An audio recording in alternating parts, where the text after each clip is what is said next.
what you've been up to there, Monfrere? I mean, today I've just been done a full shift at work, then come back to recordings, and then we're doing a podcast. So it's been a busy day. Yeah, I also had a busy day, by which I mean I played a lot of Clair Obscur Expedition 33, which we'll no doubt get to. But hello and welcome to another episode of the Wiki Weekdays podcast. I'm your host for this one, Karl Smallwood, joined as ever by the lovely and luscious Lucas Holland. Hello there. And for anyone unfamiliar or tuning in for the first time to Wiki Weekdays, this is a series where I and Lucas will scour the lengths and breadths of the internet for a wiki on a subject we're interested in and bring it forward for discussion, and then let you, our audience, decide which wiki you thought won that week. And before we get on to the wiki that won last week, I guess we can jump straight into the topic you brought forward for discussion today.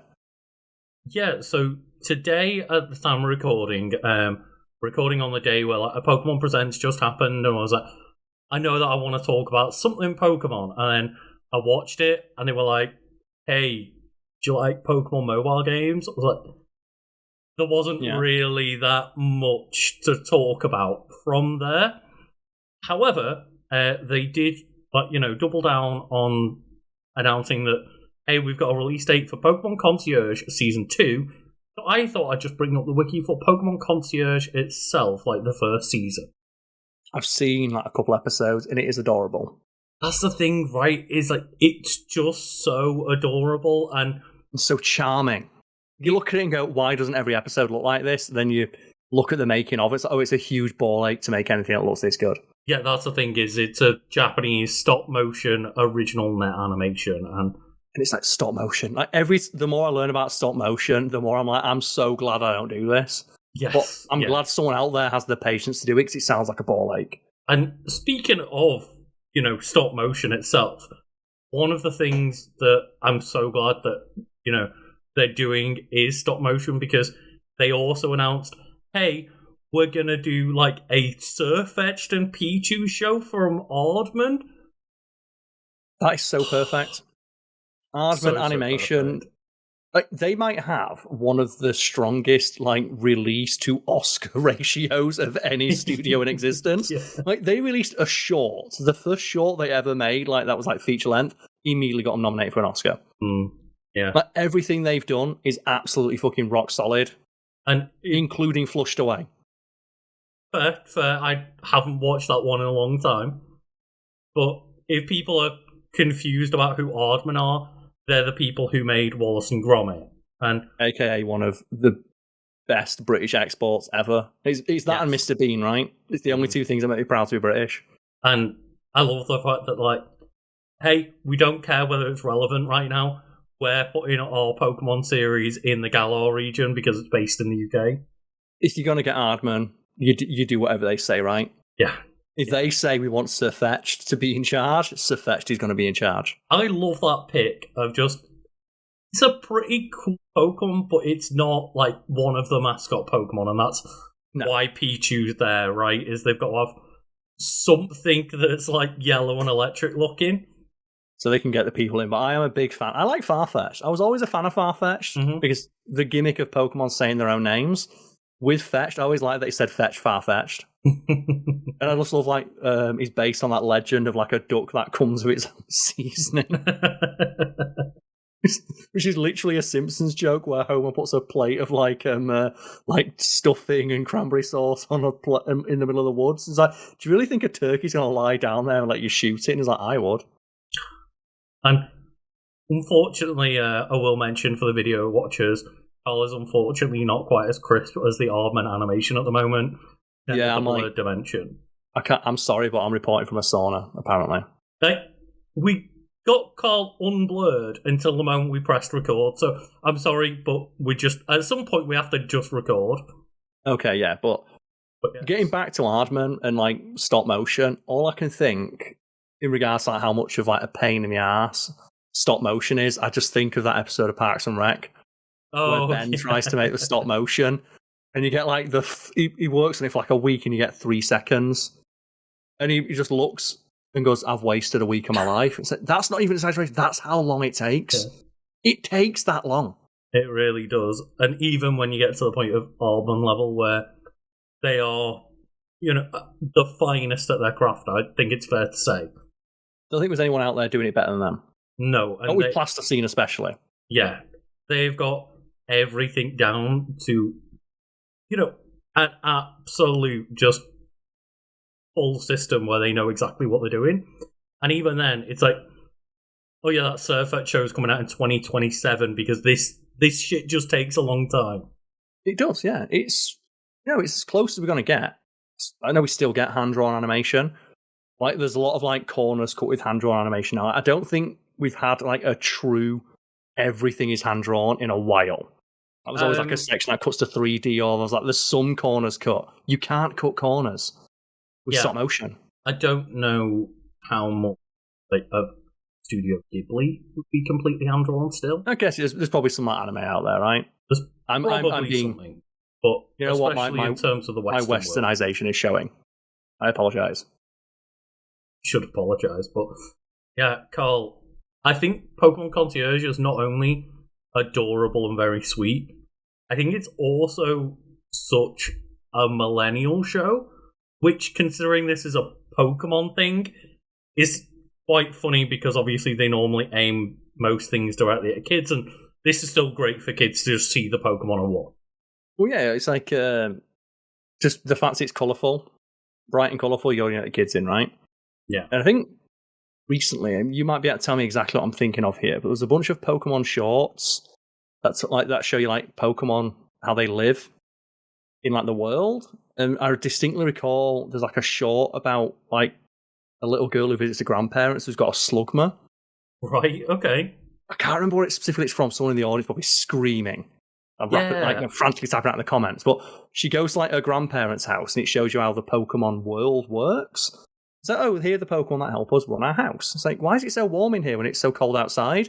It's like, we've got a Slugma who just lives in the vents. It's the little girl becoming friends with the Slugma that lives in the vents. That's so cute, but I find it so funny because what happens if that thing turns into a Macargo? It melts, the house burns down. Well, that's the in the Pokedex. If people aren't aware, Macargo is listed as being as hot as the surface of the sun. You know what? That house would be warm. It would be. It would be quite warm. But I love things like Pokemon Concierge and those shorts and things where I love elements of Pokemon where it is just being able to live in the Pokemon world and being able to, instead of being so focused on the battles and Ash or whatever adventure it is, it's just Pokemon are fucking cool and adorable, and it's nice to see how they just exist. Yes, it's like the idea like Pokemon Snap, right? Yeah, just exactly. Go around an environment and just throw apples at this fucking Pikachu. Just kind of, it's nice it right on the skull. Chill in that world and see how Pokemon exist. And they did announce a very cute thing of like, hey, we're going to make like a Pokepark in Pokepark Kanto, I think it's called, in a park in Japan, and it's just going to be this experiential thing where you just walk around a Pokemon town and there's figures of Pokemon in the environment everywhere and stuff. Like, you know what, that sounds delightful. Just going to somewhere where it's like, I wish it was maybe a bit more complex, like animatronics or something like that, but it's still just cute to walk through a park and just see Pokemon everywhere. You've got the risk of like one of them breaking down, and no one needs to see that, right? Just the Pikachu like helping. It's like those pictures you see of like people in Disney with like the helmets off smoking cigarettes, right? Just no kid needs to see that and lose their innocence. I think some of the favourite ones are when just like, they'll trip and fall on stage and like the I think it's like maybe Jessie or maybe it was being Miss Incredible or something where their head just like falls off on stage and they have to be like, no. They know they've lost their job, right? They know they're going to go back in. It's Mickey Mouse or a fucking baseball bat. I'm like, well, you lost your head. You ready to lose your kneecaps? No, Mickey, no. Well, I still remember that there's one story of a cast member who was playing one of the princesses at the time, and she like potentially could have got in trouble because she broke character during a meet and greet to save a girl's life with first aid. Okay. And kind of basically the response from the girl was like, oh, I can't remember what it was, but say like, oh, Cinderella saved my that was the kid's response, and therefore they didn't get fired. But I imagine there's a very high chance that, again, you just, like, you walk out of that meet and greet, it's like, you're fucking done. Well, there's all those rumours, right, that, like, you're legally not allowed to be declared dead at Disneyland. Right. And people probably heard the rumours about that, like, they have a deal with, like, paramedics, that they will continue to, like, administer life-saving aid, even if the person's clearly dead, so that they can declare them dead outside the confines of Disneyland. I also, slightly lighter note, love the fact that they have a thing which is code grandma. Is that like a grandma's fallen over and can't get up? No, that is when people try to scatter ashes in Disneyland. Oh, people, I can't imagine anyone doing that. It's like, oh, but they love Disneyland so much. It's like, yeah, and do you know one of the reasons why they probably love Disneyland? There wasn't fucking dead people blowing around and getting in their eyes. Well, like, the reason this person loved Disneyland is because the magic was kept alive, and there's so much effort put into maintaining the verisimilitude of the world they built. Why would you want to ruin that for somebody else? Why would the person's last wishes want to be to steal the innocence of another person? And what asshole makes that their last wish? Yeah, I think it's very specifically as well, the Haunted Mansion has a problem where just a lot of people try to scatter ashes there. And it's a small world as well. Well, I think that's why a lot of people try and fucking it, because it takes like 5 minutes, right? Just all these creepy children dolls staring at you, that doesn't... Some people like it. One of my biggest worries is that I get to dating someone and it turns out they're a Disney adult. That is one of my biggest fears. I mean like a Disney adult who wants to have their fucking ashes scattered at Disneyland. I want my ashes scattered at Disneyland. I want to go like the Amazing Randy's route, where he wanted his ashes to be blown into the eyes of someone he didn't like. That's the way you do it. Well, I want them to just take me to Poke Park and just start scattering it among the auditors. The other one is get my skeleton and you got to tie it to a ceiling fan. I like the idea of just maybe there's a chance I'll be revived into a ghost Pokemon, Karl. That's Disney adults. I've heard the stories of they'll go because they let little kids wear costumes, because you're not going to mistake a little kid dressed like Belle or something, right? As that's but adults go they ask adults, don't wear the costume because kids might mistake you for the character, and you don't know how to act as the character to not break that illusion. And then you have the adults who have the guides on how to dress almost like the character but not enough to get kicked out. It's you're one step away from being I'm technically not touching you, waving your hand in front of someone's face. And I think they do now incorporate certain nights where you're allowed to dress up and stuff. I'm not 100% confident on that, but yeah, they are certainly trying to get people to just probably pay more to go to one of those events, right? Rather than having to try and skirt around the rules. I understand the thinking of as well that we've Disney spent a lot of money, a lot of effort making that world feel real and magical for the kids. It's for the kids and weird adults, apparently. Why would any adult want to rob a child of that that moment? Yeah, right. I also don't want to be on the side of the angry parents out there who are how dare adults go to Disneyland on their own? That's those people can piss off. But I'm going for the theme park. Like I said, I've seen them, and it's surreal. I think I went on is it the Jungle Cruise, where part of that gimmick is you have the guy who hosts it, and he's very funny. And part of the experience is hearing that experienced tour guide give you the funny. It's different every time because you have a different person hosting, they have a different personality, different jokes to make. The one time I went on, there was someone there who was doing the running commentary alongside him, and it's just, dude, you're not that fucking funny. Please shut up. But obviously it's Disneyland, there's kids there, no one wanted to stand and say, shut the fuck up. Yeah. Which obviously in that adult's head is well, they think I'm funny. And do you know what the worst bit was? When we all got off the ride, they just stayed sat down.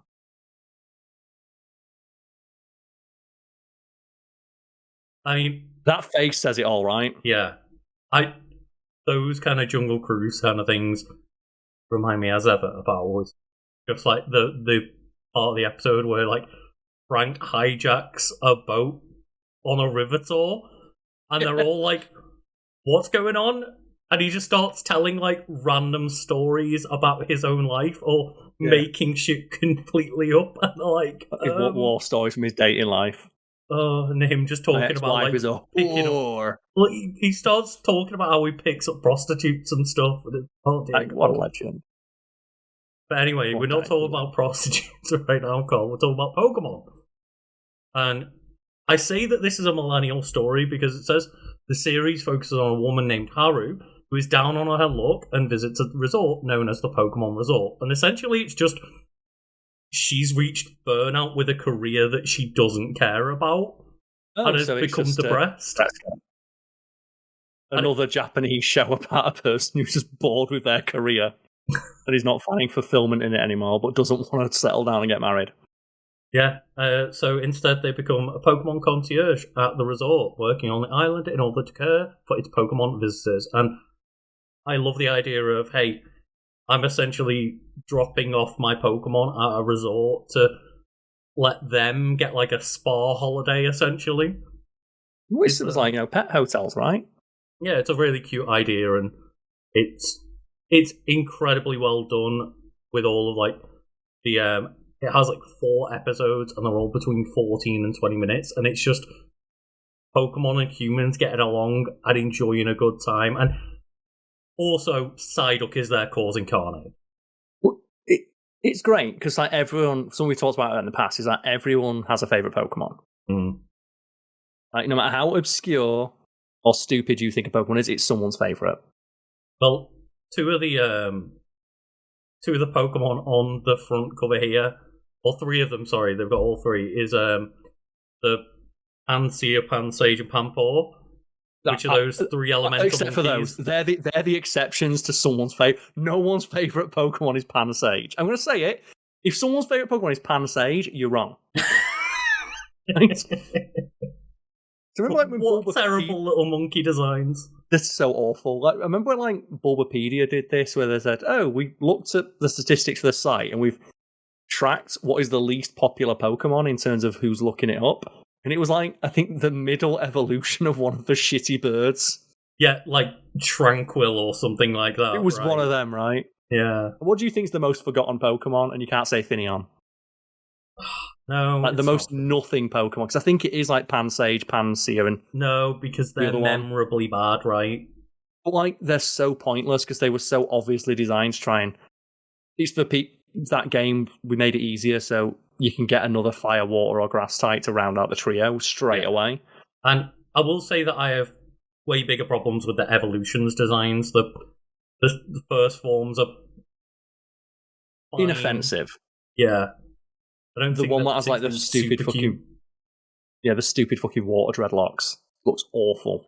Yeah, those evolutions look bad. But except the one that has a big weed leaf on his head. That one's kind of good because he just looks so stupid. Yeah, I don't know most forgotten Pokemon. I guess like it might be interesting to just say comment your favourite Pokemon, or maybe favourite like slightly more obscure pick in the comments, because I'd be interested to like actually get a bit of our own survey done of like there must be a Pokemon that no one cares about. There's got to be one. I'm going to guess one of the Ultra Beasts because they're not even Pokemon and their designs are shit. Everyone, like not everyone, but there's so many people that just like all the legendaries because they've been told to like the legendaries, right? True. There's someone out there who really, really likes fucking Regigigas. Blacephion or whatever. Do you think Regigigas is great because he's just so fucking stupid? Regigigas is, also notable for having like the worst ability. The single worst ability. It's noteworthy because it's so shit. Yes, exactly. And yeah, I think though, one thing, as much as like it does focus on Psyduck being a little companion to Haru, I think Pokemon Concierge did make a concerted effort to not just, endear themselves to all like the Gen 1ers out there. Yeah.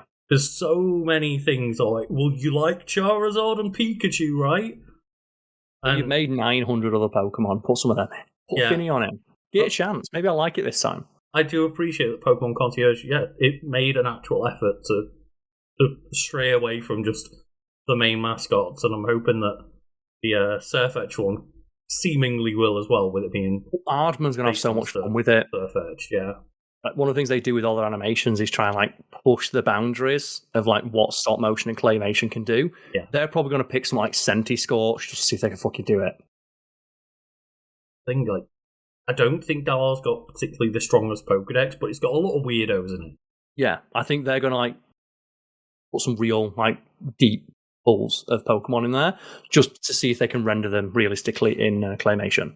And I was talking to someone earlier about the kind of sneak peek they showed, and it didn't twig at the time, but they mentioned like, oh yeah, well, they just show like a Wooloo, and they thought that they were going to do like Pokemon Shaun the Sheep. I was like again, that would have been a show. Shaun the Sheep. Yeah, Shaun the Sheep is so good. Mm-hmm. If anyone's not seen Shaun the Sheep he's whipped so much ass.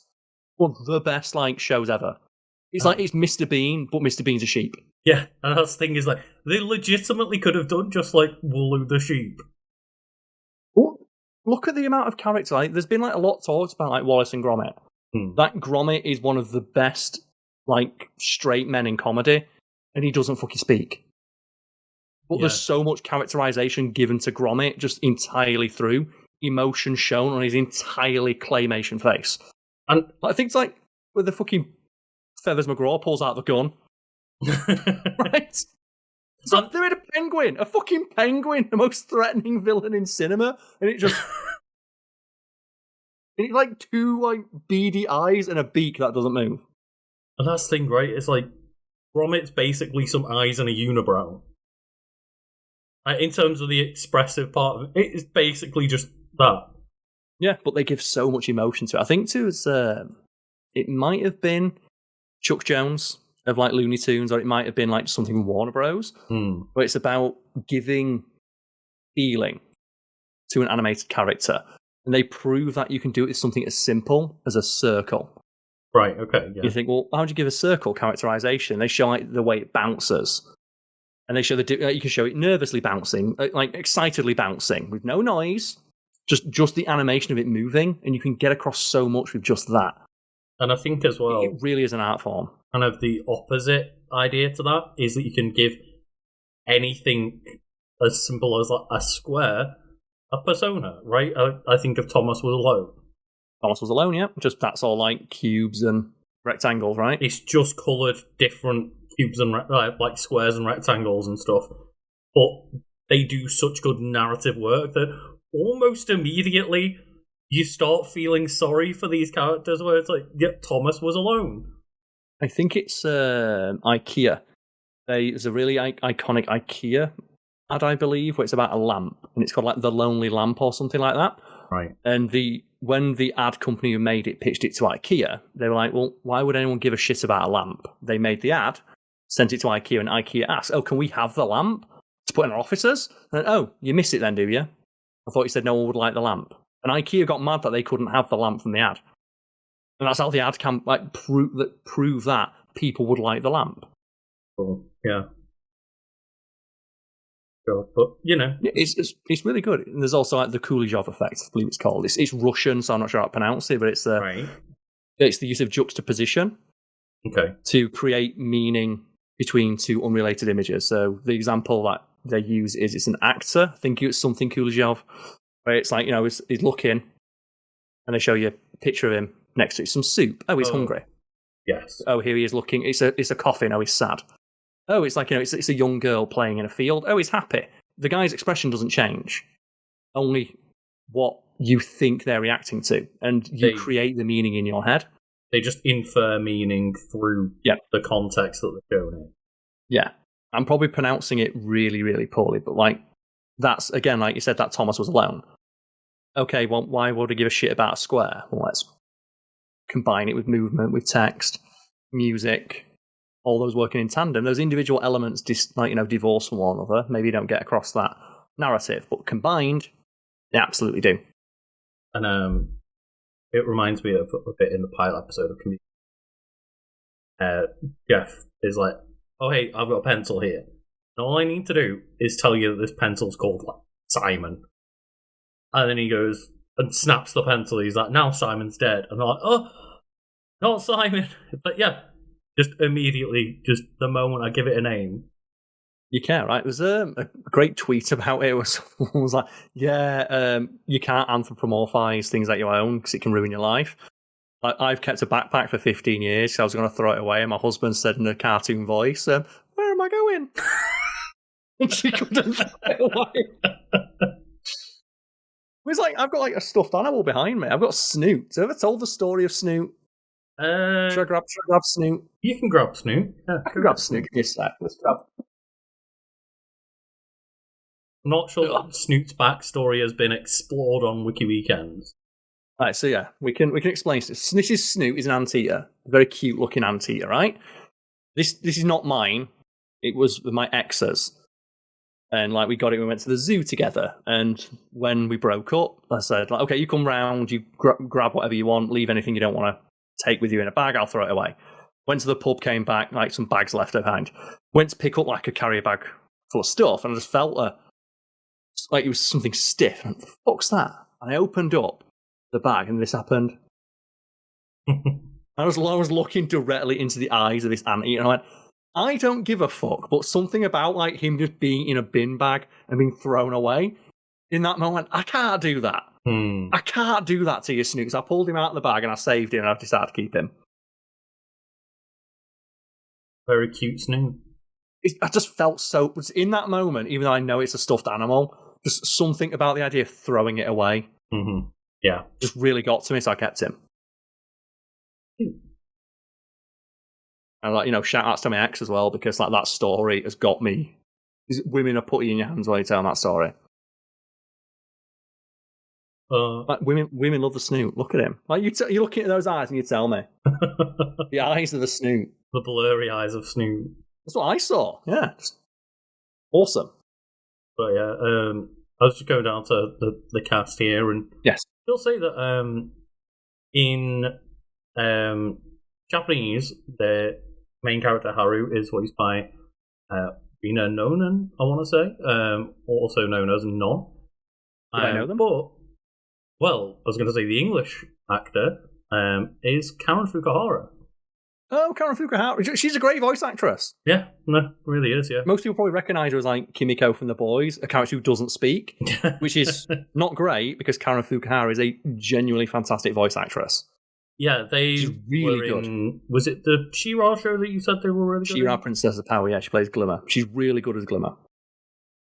But yeah, I just thought that was a cool little note. But going down to the any other characters like Pikachu, Daniel Day-Lewis, right? Dwayne "The Rock" Johnson playing Psyduck. Is there any like weird pulls like that? Sometimes on these shows you do get random big celebrity to do a really small role because fuck it, you can get them to do it. Any like noteworthy names? Or is it just like voice actor man? There's Laurie Allen playing someone. Hey, the boss. Laurie Allen, the boss from right, okay. 3. Yeah. See, that's what I mean. Like, randomly, she's just in it. The first pull it has here is Pearl Krabs on the SpongeBob SquarePants show. And, she's always going to be the boss to me. Fair enough, yeah. Got Josh Keaton. Oh, Spider-Man. So they're in Spider-Man, yeah. Yeah, animated Spider-Man. Then Imani Hakim. Not familiar. They play Tanya Rock on the sitcom Everybody Hates Chris. Oh, okay. So, yeah.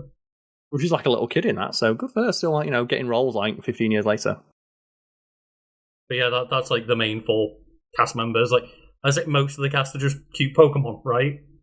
Oh, that's the thing as well. Like, those voice actors who get to do the Pokemon are fucking minted. Mm-hmm. I think it's like, is it the girl who still does Pikachu, and all she has to do is go into the voice recording booth and just go Pikachu. That's it, and it's all she does. But because Pikachu's such an important character, they can't reuse lines. They have to get her to do a new take every single time. They've got a lot of One Piece to get on recording. Okay, Karl. No, she's also Chopper, right? She's also Chopper in Japanese. Yeah. So like. They've got a lot of One Piece work to be getting on with. They've got to keep it easy for Pikachu. But I do know they get to record new stuff because it's like, well, Pikachu, you're going to do a happy Pikachu, but you've got to do a new take every time, just in case. And also probably just as a nicety to them for being Pikachu, right? Yeah. It's like, you've no idea how many houses we built using Pikachu. This is the house that Pikachu built. Like, if there's anyone that you want to be nice to and just give extra work to, it's Pikachu. It's the person who's the voice actor. It's the voice actor for Pikachu, right? And in that vein, Lucas, right? Who do you think did the best performance as a Pokemon? Oh, it's hard to not say, like, Diglett Dig, Diglett Dig. That's you're not allowed to say the Diglett one, because that's the best one. Is it the most iconic Pokemon cry directly as a result of how catchy it is in the show? I can't think of a more popular Pokemon like noise. Perhaps maybe some of the pop like discounting, like coughing, Scyther. I don't know why Scyther's in my head. I'm trying to think. The main Pokemon that are used by like, the big bads and the main characters. Oh, like Goldeen sticks, and I'm like Goldeen. Or the French Goldeen got. French Goldeen, let's go. What's French Goldeen sound like? French Goldeen basically sounds like they're saying pussy, pussy, pussy. Oh, okay. It's like poissy, which is, I think, just the French word for like fish, maybe. Okay. So it's poissy, poissy, poissy, but it just sounds like they go pussy, pussy, pussy. Yeah. That's bad. Yeah. I think, like, it's not in French, right? It's just bad out of context. Like, Diglett Dig has to be the most iconic one, because every time I say this, like, I don't know how often it comes up, but I think literally every single time this conversation's ever happened, the person immediately goes Diglett Dig, trio. It's that iconic. And that's just from maybe one episode. I think one episode. And, you know, you could say maybe you could give an argument for like, Wobba Fett. But he's in every episode. That's why I said discounting. Fett's in like every fucking episode, yeah. Like, there are several seasons where Wobba Fett turns up with Team Rocket, like, over and over again. Well, Diglett Dig is like Diglett is in one episode, and it's iconic. I think the other one might be like maybe Jigglypuff, but Jigglypuff's kind of like a side character in the first season. Again, it's repeated upon ad nauseum, right? It's a running gag. Whereas the Clefairy one, maybe, but that's also has like a very sing-songy cadence. So it's like Clefairy. It's like as they go through Mount Moon. Yeah. Only less creepy, you know. I think for me, just the Clefairy. When you say Clefairy in my head, it's the minigame from Pokemon Stadium. Oh, the fuck you didn't win. Or as our friend said when we played that game at their house, like Clefairy, I'm 12. I'm 7, please help. It's like, these. Fairy, fairy, fairy, fairy, fairy, fairy. And it's just like, that's all that's in my head when you say it. But like, I guess the other one has to be like Star Me or Star You, right? Star You just goes, hi-ya. For some reason it's made like super manly. Oh god, yeah. But what's that? What character am I thinking of? Where randomly it's like he just has a super manly voice. In Smash Bros, there's a character who randomly has like a super manly voice for no reason. Blank. I can't think, but I know there's like a cutesy character who's random has like a super like deep set like booming voice. Is it Rex? No, I'm joking. I was trying to think who's got like the worst voice in all of Smash Bros.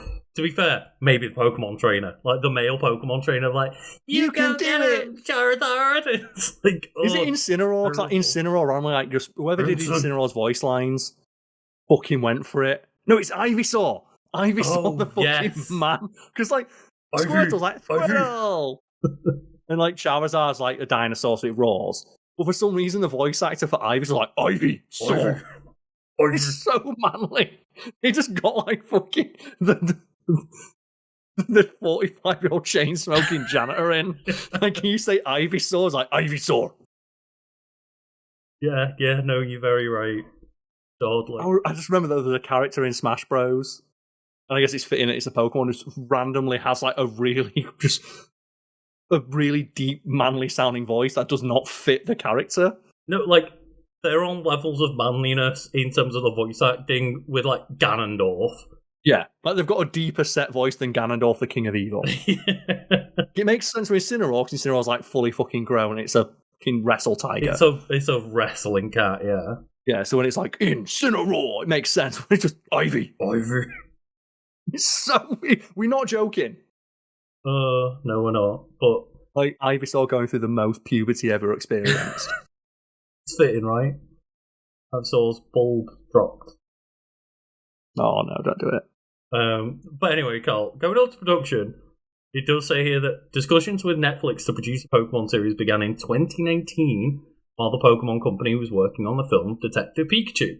Again, another thing where I think some of the coolest elements of Detective Pikachu are all just the Pokemon living their life in the background and such. It's like the panning shots across the city, right? Where you see like the Machoke. Well, it's a Machamp, right? And he's doing like traffic direction, but he can do it in 4 ways. He's got 4 arms. 4 arms, yeah. Also, I'm going to say, I think Machamp, as like as silly as the design is one of the few 4-armed monster designs that actually makes sense because his arms are wings. Like, I hate Goro because he's got 4 pecs. He should have 4 fucking nipples. Right. Whereas Machamp's makes sense because like his arms come out of his back like wings would. Fair so enough, the placement on the body doesn't make sense, but it looks like I don't know how to say it makes sense. Better it seems design. more fitting. Yeah, the design is better than just having them come out of like your sides, like you're a spider or something. Because at that point you should have 4 pecs. Yeah. But yeah, no, obviously there's a lot of kind of like elements in Detective Pikachu where it's not necessarily background elements, but just why not just be on a train and like Pokemon are chilling out on the train and stuff, right? It's also like the trading card game, right? It was a lot of the trading card game where there'll be like just designs that are the Pokemon just living its life. Like I think to the Blastoise one where you see it as like a part of the firefighting team. Maybe, yeah, that sounds right. That might be from the card game, I think, or like some piece of like official art where it shows like a firefighter with a. There was a firefighting Blastoise concept art for Pokemon Sun and Moon. I remember that one. Maybe it's from that, but there was a concept art of like having like a platform on a ladder. I think it was where like you just send the Blastoise up the ladder, and the Blastoise is like the water cannon.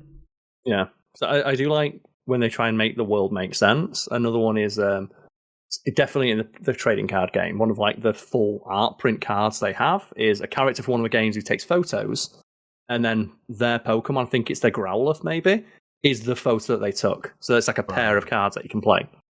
I like those ones where there's somewhere it's like continuity between different cards moving like a little story forward, and there's others where if you combine all of the cards, the artworks would all line up to make one big art piece. Yeah, I think to a friend of mine who made a not insignificant amount of money, he made a pretty tidy profit doing this. It's not an original idea and it got ripped off loads, but what they did is they bought like a job lot of Pokemon cards, and rather than doing the asshole thing of then like scalping them and selling them to people, what they did is they made sets. So they got these other like not 3D frames, those bigger photo frames that have got a bit of depth to them. Oh, yeah, like the shadow boxes and stuff. Yeah, and they put like, say for example, Beedrill. So they've got like a really good quality, like a Weedle, Kakuna, and a Beedrill, and then an energy card in the middle. And they made them all nice and then put like a background in that was like they got like some bug type stuff, like wallpaper that looked like the same color scheme as like bug, fire, like psychic, that sort of things. Like basically, it's all in the different colors you can get. Made them look quite nice, and just sold them on like eBay and Etsy. I think like 15, 20 quid around Christmas time, and made like a decent chunk of change doing that. Fair enough, yeah. I remember looking going, I wouldn't have one in my house, but that'd be like a fairly decent gift for someone you know likes Pokemon. So I said every Pokemon is someone's favourite Pokemon. Yeah. And I just thought that was a fairly elegant solution to like, what the fuck do I do with these like 40 Beedrills that I've got? I will say that I'm very excited to like, say for example, Beedrill, of like watching the trailer for the new Pokemon Legends game and just seeing like Beedrill in the background going, I know you're going to be my Mega Beedrill now. Like, the worst bit is though, coming back. Yes. Beedrill's such an asshole in the anime. Remember like Ash gets chased by like 50 Beedrill? Well, Beedrill murders the Metapod, right? Oh yeah. Like, that That's Metapod was killed, and luckily came out of the cocoon. But that was Pokemon murder right there. Is there anything like more badass than the Metapod on Metapod fight? Where it's like Metapod maximum hardness. Has there ever been a more intense anime battle? Because every now and again you see like the screenshot of like the top 10 most intense anime battles, and it's that screenshot. I do of love 2 Metapods. Just how hard that they worked on selling that as an intense battle, right? Yep. They didn't take the piss or anything. Like, they legitimately were like, no, let's do the Metapod fight properly. Do you know what it is though? That is a thing that would happen if kids were fighting. Yeah. That's one of like I kind of miss about early season Pokemon, where Ash felt like a little kid exploring the world for the first time. Because that is the kind of thing that a kid would do, right? Like, my Metapod's the best. Like, well, he's a fucking Metapod who gives a shit. But to that little kid, that's Joey's his first Pokemon, that's his favourite. Yeah. Joey's Rattata is legitimately in the top % of Rattatas. It is, but the idea that, like, you know, a little kid has this, like, foot-tall fucking rat, but that's his favourite thing because it's the first one he had, so it's his rat. Like, I love Joey. Like, just every time you start a game again, Joey's there on the phone. Like, our Rattata's real good. Didn't you say so? Don't explain that Joey's Rattata is literally in the top percentile of Rattata. Yeah. So if people don't know, in Pokemon Gold, Silver, Crystal, I think all 3 of them, there is a trainer basically that. I think they're basically like on the main path, so you'll pretty much always fight them, and they're the first character that's like, hey. You've got a phone. Do you want to take my phone number, or I can take yours, and I'll call you every day? They call you up, and they always rave about how great the Rattata is. And if you go into the back of the game and check the Pokemon stats, the hidden stats for that Rattata are super high. He actually does have a great Rattata. Yeah, I kind of wish they'd put that into the games more. Yeah, I know, for example, there is a chance, like whatever the shiny chance for a Pokemon is like 1 in 3,000 or something, 8, right? 8,000 or something. Even more than that, then. So when you play like Ruby and Sapphire, the trainer Wally catches a Ralts. There is a chance that Ralts can be shiny, and he will have a shiny like Ralts, and eventually like a shiny. Does he get a Gallade or a? No, I think in the original version it had to be a Gardevoir because. Gen 4 was when Gallade was introduced. But there's a chance that he'll end up with a shiny. I wish more trainers just randomly had shinies. Yeah, I do think that, like, in the remakes, maybe he does end up like a Mega Gallade instead. I can't quite remember, but I'm not sure either. But I know that he can get a shiny version, which happens very rarely. But I do remember thinking, I wish more trainers had unique Pokemon. Like, I remember the anime, where there's that trainer who randomly turns up and they've got a legendary, and a bunch of fans were annoyed. It's like, I like that, because it suggests that Ash isn't the only person who's encountered one of these fucking things. They're the single most powerful things in this world. Why wouldn't other people be looking for them? And why wouldn't the people who found them go to tournaments and fucking beast on people with their new legendary? Yeah. It made so much sense that other people would have them, because it hints at a wider world. And I also just enjoy the fact that they're like, hey, you know, we've got, like, I can't remember what the differences are in some of the Pokemon, but it was like that one of Ash's like friend/rival characters in the anime that had like a Pikachu that looked different from his Pikachu. And I can't remember, just different colouring or something like that, but I do like the idea that there's variations of Pokemon, and then it's annoying because there's so many Pokemon that have had unique versions. I think one that's on my mind is like there's like a Pichu that's a unique Pichu with a little spiky ear. Yes.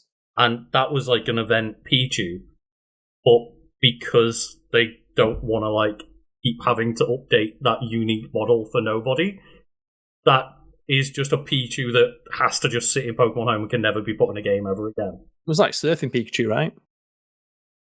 Potentially, like, yeah. Pikachu is like his surfboard and stuff.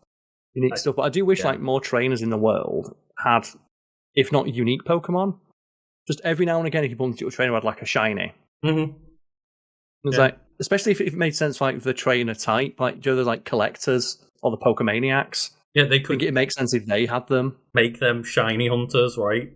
Yeah. Like, it is kind of weird that I myself included, I spent last night doing shiny hunting and got a couple of Milceries. I love alchemy. Yeah, so I'm trying to get the ribbons because they're really hard to get for the star and ribbons. But can I have one of those? I do fucking love. Like, alchemy is one of my favorite Pokemon. It's like alchemy. I team it with the Appleton, like the a la carte. Also the Alamode. Yeah, apple pie and ice cream, baby. Apple pie and ice cream. Maybe I'm gonna be nice and share one of those shiny alchemy. But yeah, it's just it's weird that the game hasn't adopted the idea of the shiny hunter type trainer. But they don't necessarily have the best Pokemon, but they do have shiny. Yeah. I do like the fisherman though, was like, I just caught 6 fucking Magikarp, here you go, beat him up. I like the ones as well where it doesn't even make sense because they get progressively higher levels, and it's like goes from level 5 to level 30, and you're like, yep. You didn't even evolve this one? Like, that should be a character. Do you know what though? I like that. It's like, I just like having, if you had a goldfish and your goldfish could randomly turn into like a fucking great white shark, and you could keep it as a goldfish, I'd keep it as a goldfish. Well, I literally did that, right? I ended up making a team of 6 shiny gold Magikarp, and I just left them all as just Magikarp. I just went into online battles with 6 shiny Magikarp and just lost on purpose. I'll never forget when, like, it's the only time it ever happened when I was playing maybe Scarlet Violet, one of the Switch Pokemon games. I got like a trade request, and I was like, I've never had this before. And I thought maybe it's like a little kid who just got the game for Christmas or something. You know, I'll accept that trade request. I'll send them like a starter or something. And I guess what happened. Go on then. I'm going to presume what happened was they clicked on a bunch of shiny legendary Pokemon to preview them to you, show them off, they had them, and then just cancel the trade. It was that's exactly right. It was like some arsehole who had like a bunch of shiny legendaries who just clicked on them one by one to show me that he had them and then left. I love the idea of doing that as a flex. It's like he flexed on someone who couldn't give less of a fuck. Oh, that is so funny though. It's so funny that he thought he was doing something. Because actually, maybe it's a little kid who's got Pokemon. I'll send him like a starter or something. I'll be nice. Like maybe you'll want like a fucking a Litleo or something like that. I still think one of my favourite things that brought me joy for whatever reason is just sending out loads of Charmanders that were nicknamed Charmeleon. And just going on the random trades and just sending them out to the wild, because if you've nicknamed a Pokemon and you send it out to a trade, they couldn't change the nickname because that needs to be changed. I think it might have been changed already. It's the amount of times where you just get one that has racial slurs with its name. It's like, what am I supposed to fucking do with this then? But yeah, that just meant that every time they'd get this Charmander, and it's a Charmander that would evolve into a Charizard, and its name would have to stay Charmeleon at the entire time. The other one is like putting a space at the end, so when it evolves, it still says called Charmander. I'm putting the misspelling in. I remember you sending out a bunch of Weedles called Weddle. Weddle, yeah. Oh, Catapult. Just, the little things that bring you joy. It's the little things that, like you said, it amuses nobody but yourself. And it's a lot more fun than sending out like chatbots that scream racial slurs at you, right? That's the thing. Yeah, that was a thing. If you wonder why you've never seen a chatbot again. Yeah, just sending out the Mr. Mimes called Jimmy. Oh no, not Jimmy.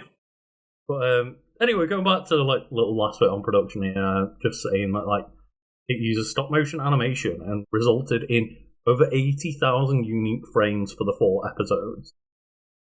Individual animators were capable of making up to 5 seconds of footage each day. Oh, God, that must be such a tough field to work in. It must be, but I bet that it requires a very specific kind of personality, but I bet the kind of personality that is drawn to it finds it immensely satisfying. Yeah. It feels like one of those things where it must be like, do people who set up like dominoes? I could never do it. I lack the patience. Right. But I bet if you have the exact right temperament for that, it must be so satisfying. Yeah. Like the to start with something as simple as like one domino or like one frame, and by like the end of a year's work, have this entire work of art.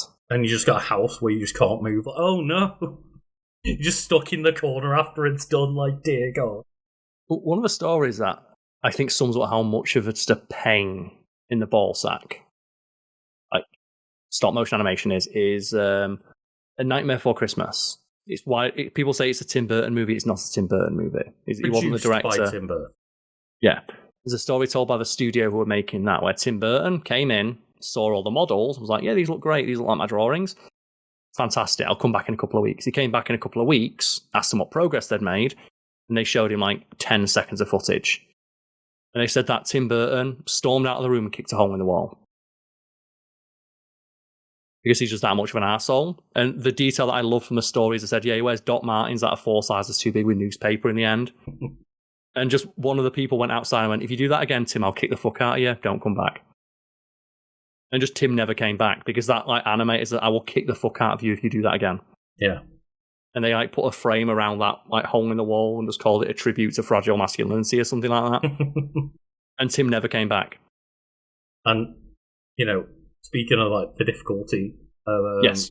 stop motion, this is very funny because it says Pokemon Company's Hidanaga Katakami stated that the series was initially discussed to be in production in 2D animation, and an animator working for Netflix Japan suggested using stop motion animation due to a prior collaboration between Netflix and Paw Studios, which was accepted. And can you imagine just okay, so if we make that change, like how much is the budget gonna have to change, and like add a couple of zeros to that check?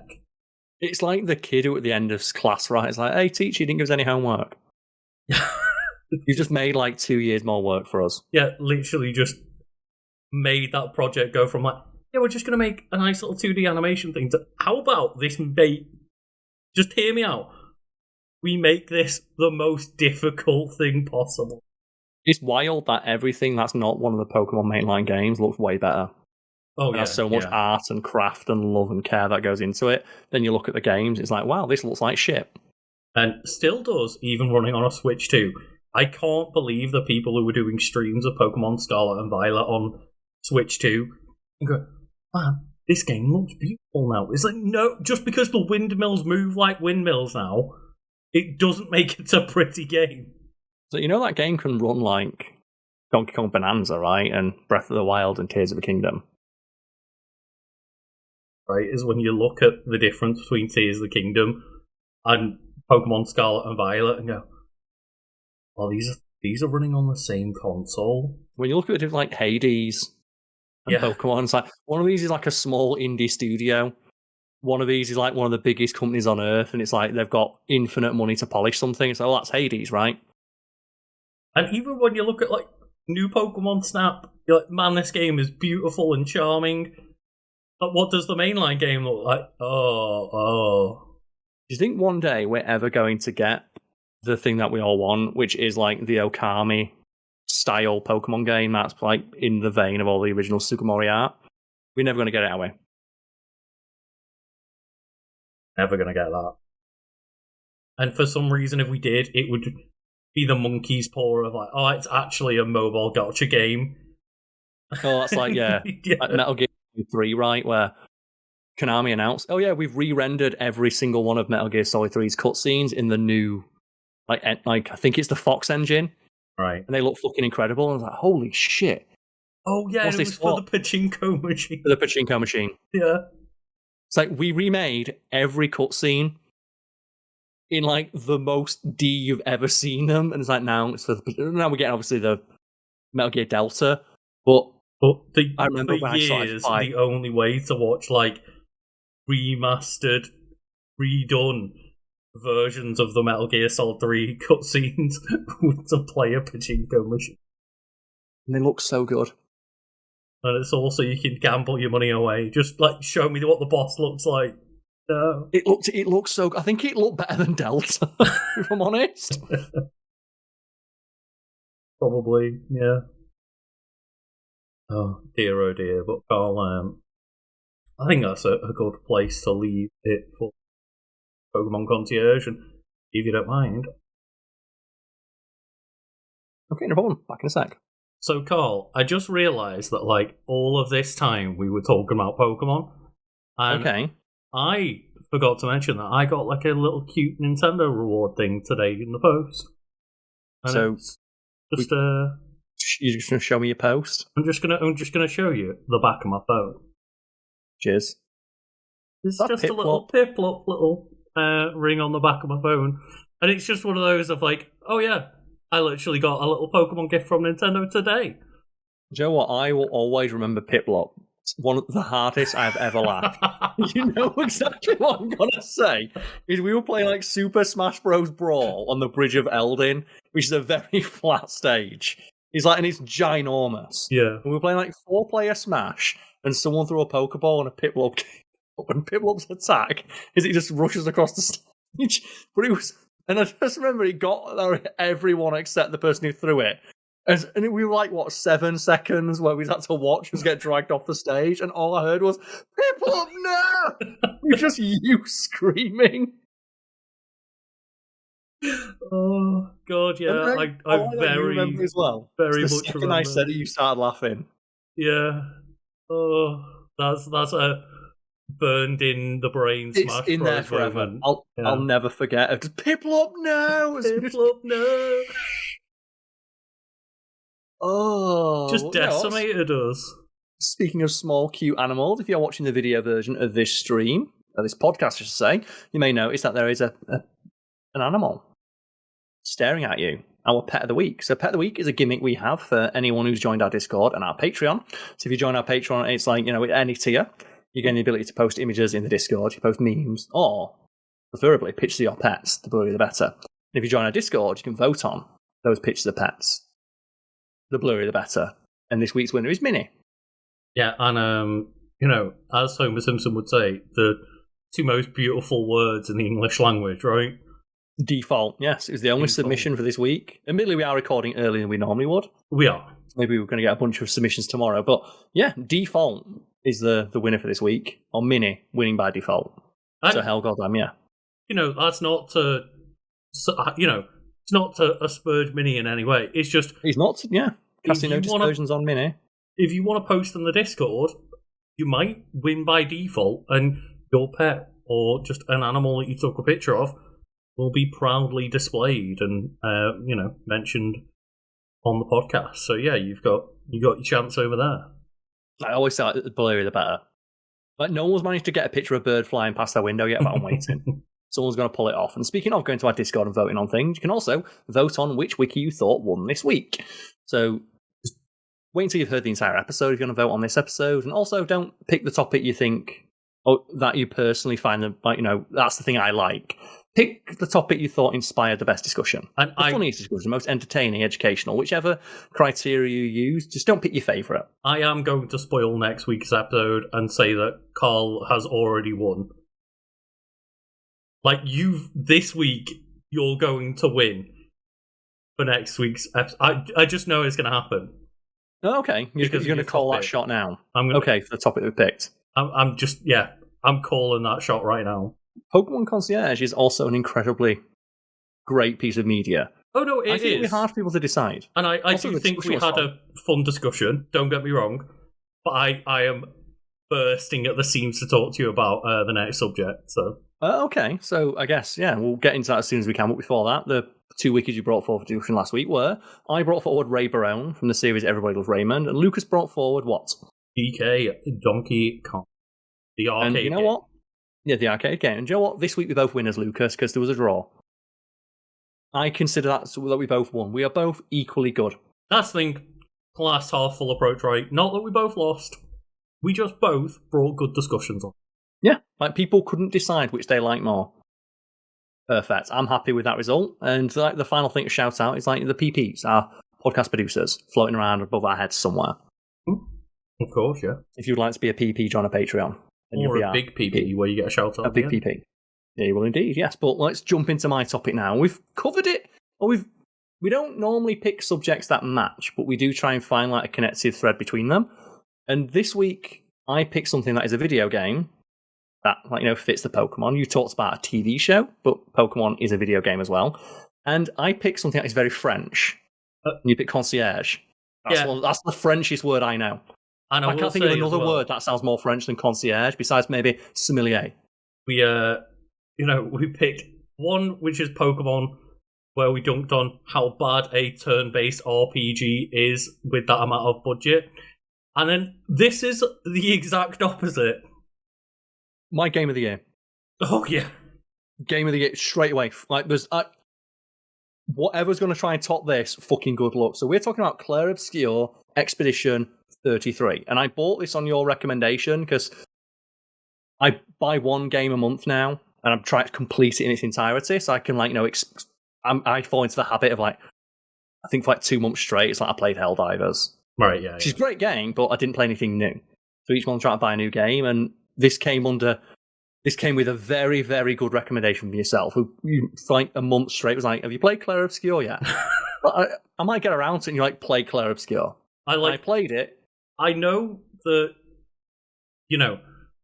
the worst thing to do if I want Karl to listen to a recommendation is to keep banging on over and over again about it, because eventually you'll get to just your stubborn point. So I tried every week or so to just be like, Obscur yet?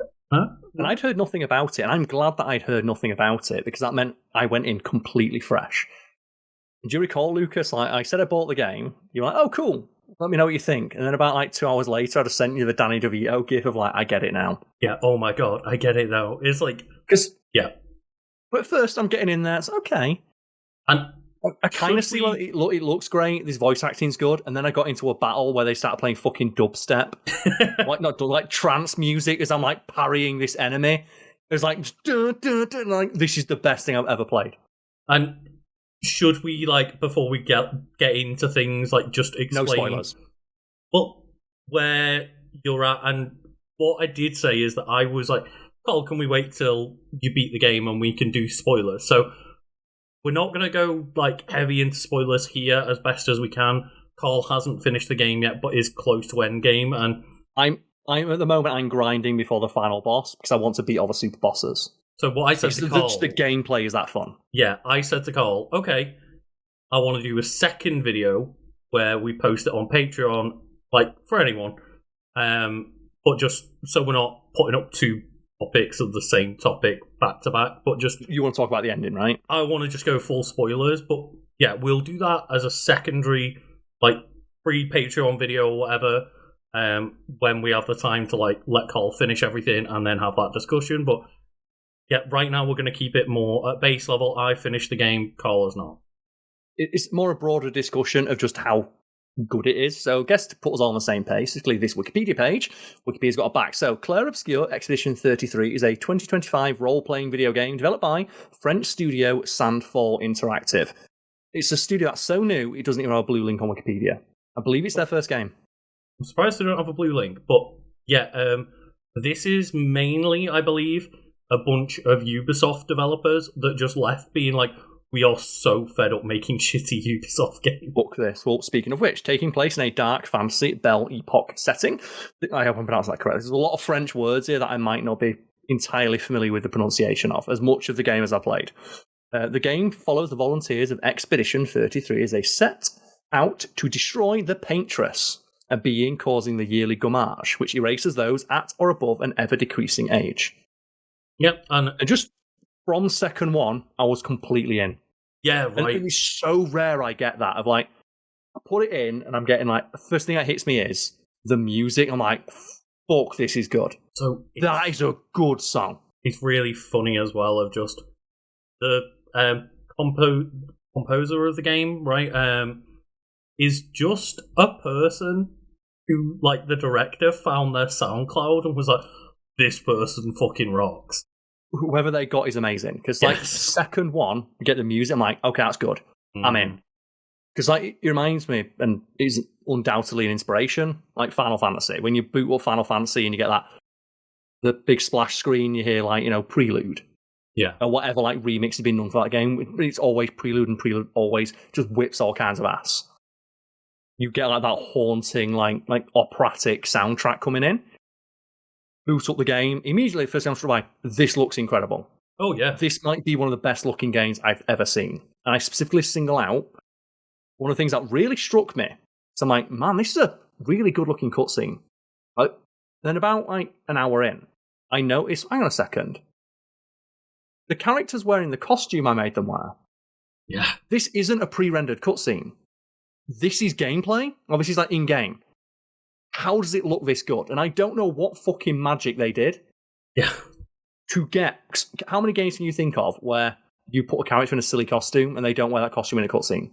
I mean, the one that I remember the most is like, I think it's specifically certain versions of Resident Evil 4. I think the PS2 one does it, where just the moment it goes to a cutscene, it's pre-rendered and he goes back to his original outfit. But it's understandable in a game like that, yeah. Because that's like a couple of years ago. But like, these cutscenes look so good. I'm like, how the fuck do they get them looking this good?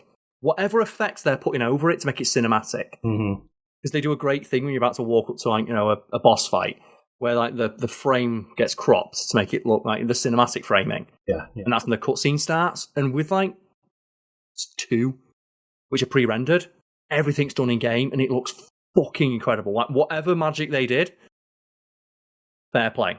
It's amazing. I will say, it takes you out depending on what costume you pick. Because sometimes you'll be like in the baguette outfit and you're like, oh no. Second one. That's what made me fall in love with the game. Yeah. It's so French. Like you walk around like Lumiere, it's like, it's clearly Paris. I can see the Eiffel Tower in the distance. It's clearly Paris. Everyone's French. Like the first like character you walk up and meet is wearing like she literally has a French bob. And I believe is wearing a beret as well, right? And wearing a beret, and then like your other character that you encounter has got like the neckerchief, and she's wearing like the striped outfit. Like an hour or so in the game, I fight a mime. I'm like, are you a fucking mime? All right, I love the mime fights. The mimes are great. And then he dropped an outfit, and it's like, just the name of it is Baguette. Baguette. I equip it to my character, and it's just them wearing like the most. I'm not going to say offensively French, because a French person made it, but if you think of a stereotypical French person, like the striped t-shirt, the red pants, yeah, like the baguette, they literally have a baguette on their back. The baguette, they've got a beret, a baguette, the white striped shirt. It's like, oh my god. That character never took it off. they wore that the entire game, because it made me laugh every time it showed up in a cutscene. Oh god! And they do just have the option as well to just click a button and say like, don't show my costume in a cutscene because it might take out of it. Yeah. I never selected that option. It was great. I'm going to say as well, every character design, 10 on 10 money. Like, one of the things that I found myself doing is just when I encounter an enemy, I'll just sit still for like 10 seconds. Like, every enemy is incredible. The designs are awesome. The designs are so unique and so cool. And I never got fed up of any of them. And every new enemy is like, oh my god, this looks incredible. What is its gimmick? I must know its gimmick. I must learn the timing on its parries. And there's so much use of like scale and spectacle with so many enemies as well. It's not just everything is around the same size as you. Not to mention as well, like the art style being like, it's very French. It says here it's based on a painting. You can see that because like the literal villain is someone who's painting the world and trying to like paint over the world.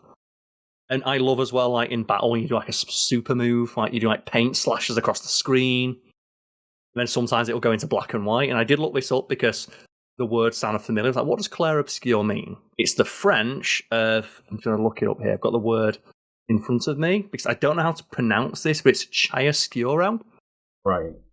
Which is a photography technique. I learned this in media years ago.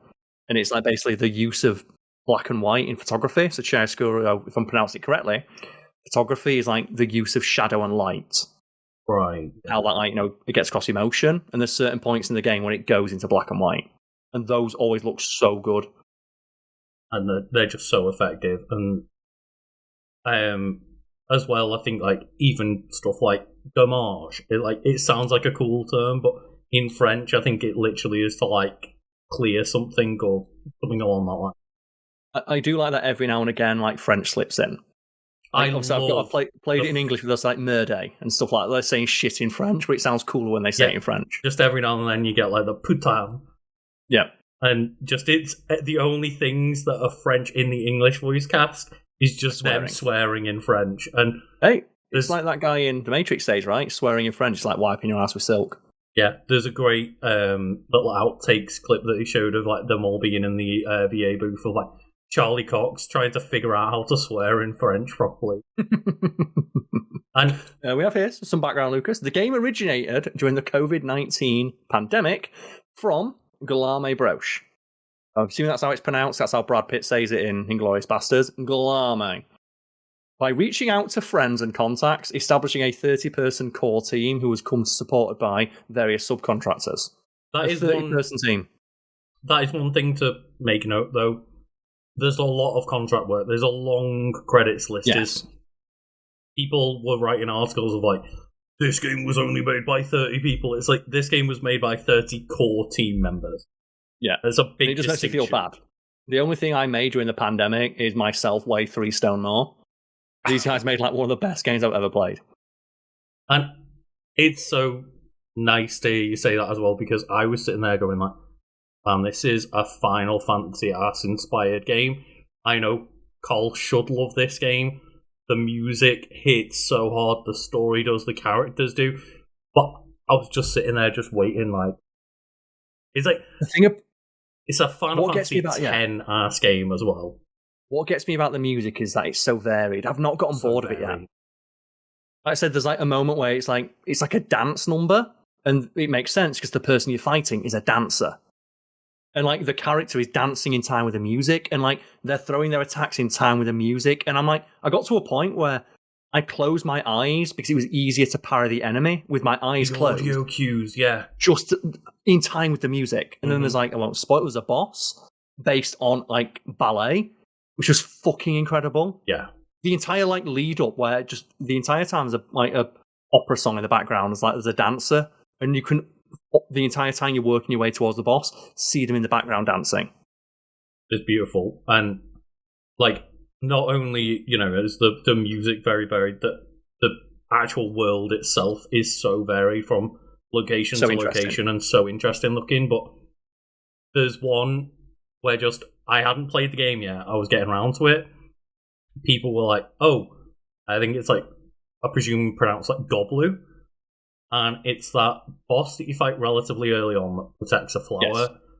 And just people were all about that fight because of the music. That's all I saw people early on talking about. Of like the techno beat that comes out when Goblu fights. When you're fighting it, yeah. It's incredible, and not to mention just like I said, the variation in the music, and then the amount of like enemy variety, location variety, just how good the game looks. Couple of criticisms. I'm in the end game now. I'm fighting like the super bosses. Very early on in the game, as you're walking through the first like big area, there's like there's a fork in the road. One goes up, one goes like there's an enemy stood there. You walk up to the enemy. Member of your party says that one looks a bit tougher than the other ones. Be careful. And it fucking cleaned my clock and killed me instantly. Okay, I'll go back and fight that. At no other point in the game do they ever have a character tell you, hey, that enemy's fucking tough, don't fight it. 'Cause the amount of times I was in the overworld, and it's like, there's an enemy over there, I'll go fight it. And it's like, it's a wandering super boss that kills me in one hit. Yeah. And I wouldn't be as bothered by that if not for the fact the game established earlier. There's a system that they only play seemingly for one encounter, where you get warned, maybe that's too high a level for you at this point in the game. Of course, for when you're going into a high level area, it does say danger. It's red. It's red. It's red. The amount of times danger on the screen, yeah. I bumped into a wandering super boss. That's like I had to go back when I was like 20 levels higher. Yeah, you just walk up to Sprong and you're like, "Oh hey, what's this?" And just pie white. It's like, why not have the same system you used earlier, where your character says, "This one looks a bit tougher than the other ones," just so that I know maybe I'm not ready to fight this yet. And, you know, one thing I do love and hate about the game is that you can become absolutely busted. You could be a parry god. I've just got a sword, and I'm like, I can't believe, like, it can't work the way it says, because it would not be fair for the boss. And it works exactly the way it says. And it is, okay, every time you land a critical hit, the enemy gets struck by lightning. Right, okay. Yeah. But my character has a 99% critical hit rate. Yeah, like you can go above 100%. I looked and went, it can't be that I have 100% chance to... But I've also got another ability that every time an enemy takes damage, they get struck by lightning again. I can't hit an enemy once and have them struck by lightning 5 times. That can't be how it works, especially when my character has a move that hits 13 times. And I hit a boss with it, and I just saw their life bar go, doo, when it did 500,000 damage. Yeah. And there's so many different ways to get your builds to just be absolutely insane. I just got one where the first time I managed to get it perfect, it did 1 million damage. Yeah. And it killed a super boss in one hit, and I was like, no. And that's the fun and the, like, kind of, like, slightly infuriating part, but they do have an element in there where you can, like, adjust You can make the boss's health and stuff and make them harder. Yeah. So you can, like, experience all of their moves and the different, like, forms that they have. Yeah, exactly. One because there's some bosses that you want to have a fair fight with, but you also want your fun busted build, and like that's a nice compromise. I want to find a balance between I wipe the enemy in one hit and they wipe me in one hit. And something that I have enjoyed, but again, it's a minor criticism, is that there's a lot of weapons in the game. They all look really cool. There's a lot of them that have redundant effects. And I think they maybe could have got a bit more wild. So like I said, I found that sword that's like lightning strike on critical hit.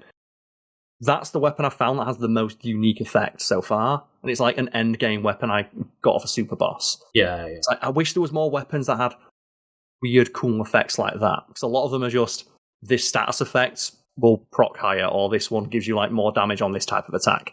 I wish there were more that had like, were more lateral in their application. And it caused you like, I built that made me change my entire build. I wish there was a bit more like that. Maybe there is. I've not found everything yet, but that's the first time in the game I looked and went, this is like, it's a term used by the guys who made like Fallout. It's called lateral progression, which is, you have like upwards progression, like the number gets higher. Yeah. Which can be fun, but it very quickly becomes unsatisfying if it's all you have. Lateral progression is like, give you a new way to interact with the world. Think of like Borderlands. Where it doesn't necessarily, the number doesn't go up, but your weapon now does something different, which causes you to approach gameplay in a different way. But I will say that, you know, especially for the 3 characters that I mained as my first 3 party members. Yes. In the latter half of the game, I probably went through about like 4 or 5 different builds for each of them and trying out different things, and they were very different gameplay style. Yes, there is some busted ass builds. I will say. That is another thing to mention. You know, small criticism, but a valid one, is that just the menus are not great for the building builds. I was looking around, and like something about the menus is that very stylish. Yeah. And now I'm used to it. It's not too much of an issue. When I very first started, like, where is my cursor? It's like, oh, well, I'm on like the character select, and the character select thing it inflates a little bit of a highlight around it. Maybe make that a little bit clearer. Yeah. Maybe make it a bit clearer where my cursor is. Also, can I have a mini map? A lot of these areas I just walk in one direction, but there's a couple of times where I like just got a little bit lost and turned upside down. It's like, it'd be really handy to know if I'm walking the right direction. Just or like tell me where like the nearest save point is so I can go back and respec. I understand that. Or like where merchants are. Because like merchants are so important to getting like unique items. Tell me where they are. Let me keep track of them on like the overworld map and things like that, right? Yeah, the overworld map's not great either. No. I'll say that. Give me a fast travel option. Definitely bits that they can improve, but minor, like the most minor criticisms. Minor criticisms on what we have both immediately said is like easy game of the year. What I don't know what a game's gonna have to do to top this, but like 100% game of the year. I guess like gameplay, for anyone curious, it's a turn-based RPG, but they've made it into an active turn-based RPG system by allowing you to parry or dodge enemy attacks. Yeah, and I've seen some criticism of like it's too reliant on that, and I would say early game, yes, but if you dodge, you can dodge pretty much everything with almost no effort. And you can only also, if you want to like parry. You can also, for people who are intimidated by that idea, adjust the timing windows to make it a bit more lenient as well. You can also later in the game build around getting hit. Yeah, like there's one of my characters has like a really high defense stat. Like, well, they get hit all the time because they're the one I'm like using to goad the enemy. Just give them the thing where they power up every time they get hit. Yeah, and then there's a character who you can do that kind of build with who also has a skill that you can learn where it's just, oh hey, all eyes on me, like bring the damage all my way, and then I'm just going to do increased damage when I hit you back. Yeah, I will say, like, there's some people who are intimidated by that, but it's such an ingenious way to constantly keep you engaged. So I think it's why I always enjoy the Paper Mario games, because they find ways of incorporating timing into your attacks and your defense, so that you can basically become almost untouchable if you're good enough. Well, think about like Pokemon when you're grinding in Pokemon, right? You're just mashing A. Yeah. In this game, when you're grinding, I'm constantly engaged because it requires, like, to get the best results, I need to be engaged. And like, reminds me a little bit, only a little bit of Final Fantasy VIII, which is a system they only had for one character, and it's Squall. And it's when you land a hit, if you press like R1, the trigger, he pulls the trigger on his gunblade and it does extra damage. Yeah. And it's only for that character. And I always wonder why Final Fantasy never did anything with that. Because I said Mario RPG does it, and it's like, why didn't Final Fantasy ever play up to that idea? Because it's really fun, and it does keep you engaged. And it's a system that you don't need to engage with, but if you do, that's how you get the best results. Like, I'm like Clair Obscur, it's one of those games.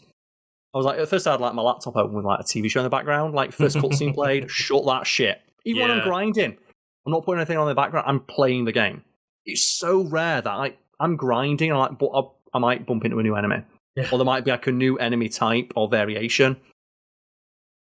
And just, oh god, it's... I cannot overstate how fucking good this game is. And the reason I'm not saying too much about it is because I want people to have the experience that I had of going in there completely blind. Last thing is, like, we mentioned very, very early, like, prologue spoilers, but we've not even touched on the plot. We've mentioned the plot. The first 10 minutes of the game, essentially.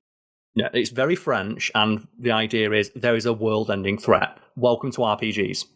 Yeah, and you know, that's one refreshing thing is, like, we talk a lot about the fact, like, you know, a lot of these turn-based RPGs, they're normally like Japanese games, right? The idea that French people are like, we're going to do one better. It's the best turn-based RPG I've played in years. Yeah, exactly, and it's such a fun balance though, because they wear their influences so easily on their skin with the amount of Final Fantasy in this game, but it never feels like it's anything more than homages, right? Not to mention as well, I love like they're leaning into, well, it's French, so of course we're going to have a mime enemy, and they're one of the toughest enemies in the game. Of course, every enemy has the fucking baguette outfit. Why would we not pull that in? It's fun. Yeah, exactly, right. It as well gives it a unique flavour. It does. It gives it it's to the point where every time I go into a new location, I'm just looking around for like, what the fuck else is here? This is so cool. Yeah, and I was very mad because like I thought that prologue wouldn't have anything hidden inside of it, and it turns out it had an outfit, and I was just mad at myself for not getting that in the first playthrough. But oh well. I'll do that when I do New Game Plus at some point. So, like, it's one of those games where I think when I finished it, I'm going to wait, and then I'm going to do a New Game Plus on like a harder difficulty, and enjoy it again this time as like I'm hoping it handles difficulty better than like Final Fantasy Rebirth did, where Final Fantasy Rebirth just like, fuck it, you can't use MP anymore. So I reached mostly max level before I missed a couple of super bosses and did the ending of the game. And I was like, okay, I'll do New Game Plus, try and blast my way through the story, and kind of like reach endgame again to find the super bosses that I missed out on. And being max level, you're able to kind of just blast through.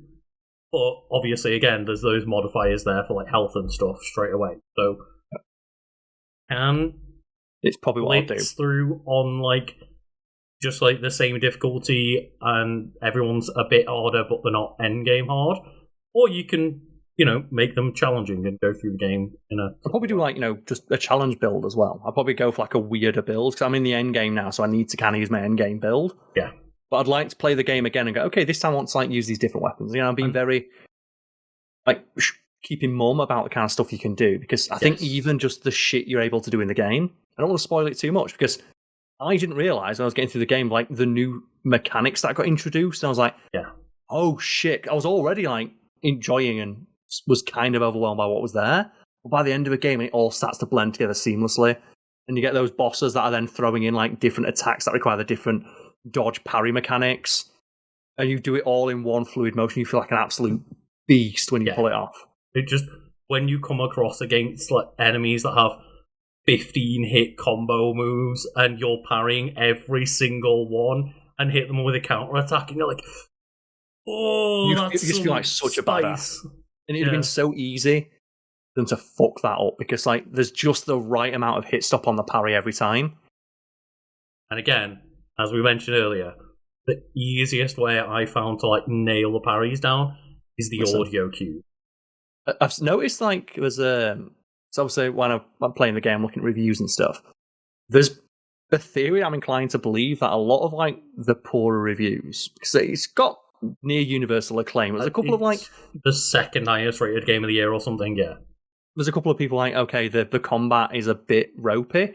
I'm inclined to believe the theory that their TVs aren't calibrated properly or in like movie mode. Maybe, yeah. Because I actually would have had this issue if not for the fact to play Smash Bros. A few days prior. And when my friend was over playing Smash Bros, like, does this feel a bit sluggish to you? I was like, yeah.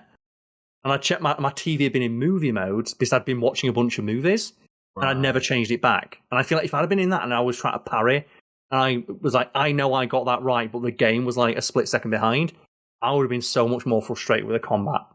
Yeah. Rather than it just clicking almost instantly. And it's just great. And I think, like, as well, just obviously, like, phenomenal party and everything, but the fact that each party member has their own unique mechanic as well. So good. I am all in on fucking Lune. Oh, yeah. At first, that was really not complicated, but it's like, this looks awkward to set up. Yeah. But when you start, like, I got a build at the moment where it's just lightning damage. When it's a critical hit, it hits twice. That's fun. She's got a 99% crit build now. And it is one of those games where when you think, like, oh, well, that sounds a bit busted, and then you can add this busted thing and this busted thing, and it all just works, and they allow you to just become completely insane. One of the things that like really impressed me is how high the damage numbers go. So a lot of like RPGs, like they kind of like when I first did 9999 damage, I was like, that's pretty good, and then I got the ability to break 999, and the first time I did like 1 million damage in one hit, I'm like, oh, that's how high it goes then. It goes up to 1 million. There was like a patched build that was just like easy and busted in the end game. And I think people were getting like 10 billion damage or something, and they're like, okay, maybe we're just gonna patch that one out. And I love that they allowed the numbers to go that high. Yeah, it's so regards to the satisfying. characters as well. Yeah, like just seeing the numbers go that high and feel like, well, the first time I did I got one of the, I love the upgrade systems like the Pictos, where it's just change the way your character plays just a little bit. Like the one where it's every time you parry, your damage goes up by 5%. One of those enemies that like, oh, it hits 16 times, parry, counter, hit for 1 million damage. Shouldn't hit me. You shouldn't have fucking hit me. You think after the 15th parry in a row you'd give up, but that enemy kept going. Oh god, there's one like optional thing in the game where it's I think it might just be for like an outfit or a weapon or something, but it's like an instructional boss. It's like, hey, I'm going to throw my combo at you like 10 times in a row, and you're going to have to parry every single one perfectly. I bumped into that one, yeah. That made me laugh so much. It just is there where you have, I think you have to parry maybe like 50 times without fail in one fell swoop. And I just sat there and I locked in of like, I'm going to do this. And it teaches you though, right? It does. And maybe it took me half an hour more, like half an hour or more, but god damn did it make me feel good when I accomplished it. Also, like every character has like a phenomenal design. Oh god, yeah. And you mentioned Lune. Lune just an absolute queen, the hero. Like what an amazing like design. Yeah, like just so good, and like but everyone looks. It's to the point where Expedition 33 is like 100 people. These all are like main characters. I want all of them in my party. Yeah, which like speaks to how good the character design is. Right, that every single one I encountered looks like they could be a main character, and even like the costumes, right? Like all look great. All look great as well. It's fun to mess around, and I got the it's on Game Pass, so I was playing it on Game Pass, but I got I paid the extra few quid to do the upgrade to get the outfits, and there's 5 extra outfits for each character or something, and I was like, oh, these all look so good, and I was just hot swapping between and trying to make different themed teams and stuff, and it's so cool. Oh god, no spot of water there. One thing I'll give him credit for as well. There's a character called Esquie. And SKA. Right. When I encountered them, I was like, I'm not sure about this. Because I looked at them this could be really fucking annoying. 5 minutes later, I'm like Rosa with a puppy of if anything happens to her, I kill everyone in the room and then myself. Yeah, SKA. There's not a character I encounter that I don't like. Every single one I like. Yeah, and there are some really fun characters, some really cool characters, some really depressing characters, some really intriguing characters, and they do. There's not a single one I've not met that I don't like, though. I cannot get over how everything is cool. Mm-hmm. Everything is cool. Every enemy is rad. Every character you encounter is it's so funny as well. Yeah. Just the writing is just so on point. I have heard people say it can be a bit jarring because there's some dark moments followed by jokey moments. But that's Chiaroscuro, right? Light and dark. That's the point of the game, light and dark. The whole plot, the impetus for the entire plot is that we're all going to fucking die in a year anyway, so who gives a shit? That's the thing, right, is you would probably get used to having to make light of a dark situation in that world very quickly. Well, that's part of the plot, right? But we're not going to get too much into that, but just every character is incredible. And, speaking of characters, we have to just shout out the voice cast, or at least the English voice cast that I listen to. So fucking phenomenal. Yeah, I know Charlie Cox is I don't think I did that much work. You put in a great performance. Jennifer English did really well. Like I said, the guy who plays SK. Yeah, great. And Ben Starr just coming in. I knew it was him right away. Yeah. But the character he's playing is just better Clive, because there's a costume that looks like Clive's outfit, and I made him wear that one. He's just better Clive. He's better Clive. I haven't played 16, so I don't know what the performance is like in that, but I've heard clips and stuff. He's just more charismatic than he looks almost exactly the same. You can make him wear the same outfit. He's just better Clive. Yeah, and I just played through the game going, dear God, not only just Ben Starr, every single voice cast, but Ben Starr, oh my God, you are absolutely nailing this. And then there's Andy Serkis is in this. Randomly Andy Serkis, yeah. There's the other guy as well who plays Minoko, who I thought was Ben Starr again, and apparently it's not. No, it's not, no.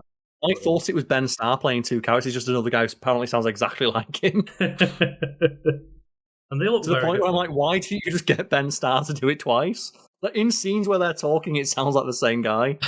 And I love the fact that, have times to get to know each character individually in the party, and just there are so many things I could gush about. And again, I just want to talk full spoilers with you at some point. Yeah, I just wanted to single out some the as you mentioned, the smaller character moments, which are sometimes really they tug on your heartstrings, other times just really funny. I was SK, so fun. When you're just walking around with him, he's wee. Yeah, love him. I love every he's obsessed with rocks. Every time you go in the water with SKA and he's time to swim. Yep, swim. Swim. Or just when you're talking to him, the way that he talks, and obviously he's a silly character, but then they'll just drop out of nowhere. It's this is a French ass game. Yeah. They'll drop the deep philosophical lore about the nature of existence. And you're oh, I can see this being someone's a game that changes someone's life. Oh yeah. For me, it's just a very good game, but I can see this being a game that will legit change lives. And in regards to it's dealing with the themes that get explored. I definitely can't say that it changed my life, but I do think it hit particularly hard that I'm currently 33, and just there's that element in there when I'm they're all talking about it's literally the end of my life. I've never got anything. I'm an old person. There's no future after this.